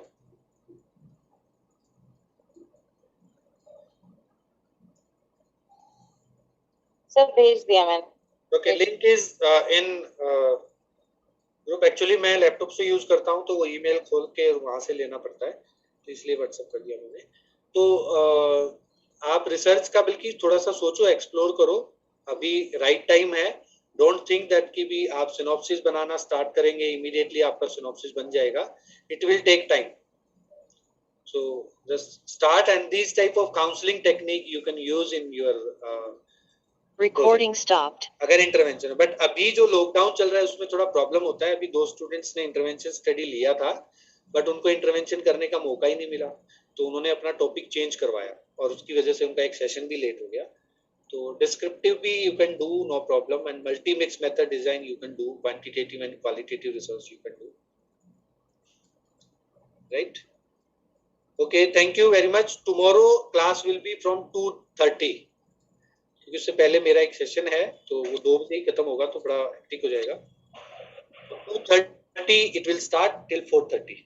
मैं मैसेज आप डाल दूंगा। Okay, thank you very much. Thank you sir. Thank you sir.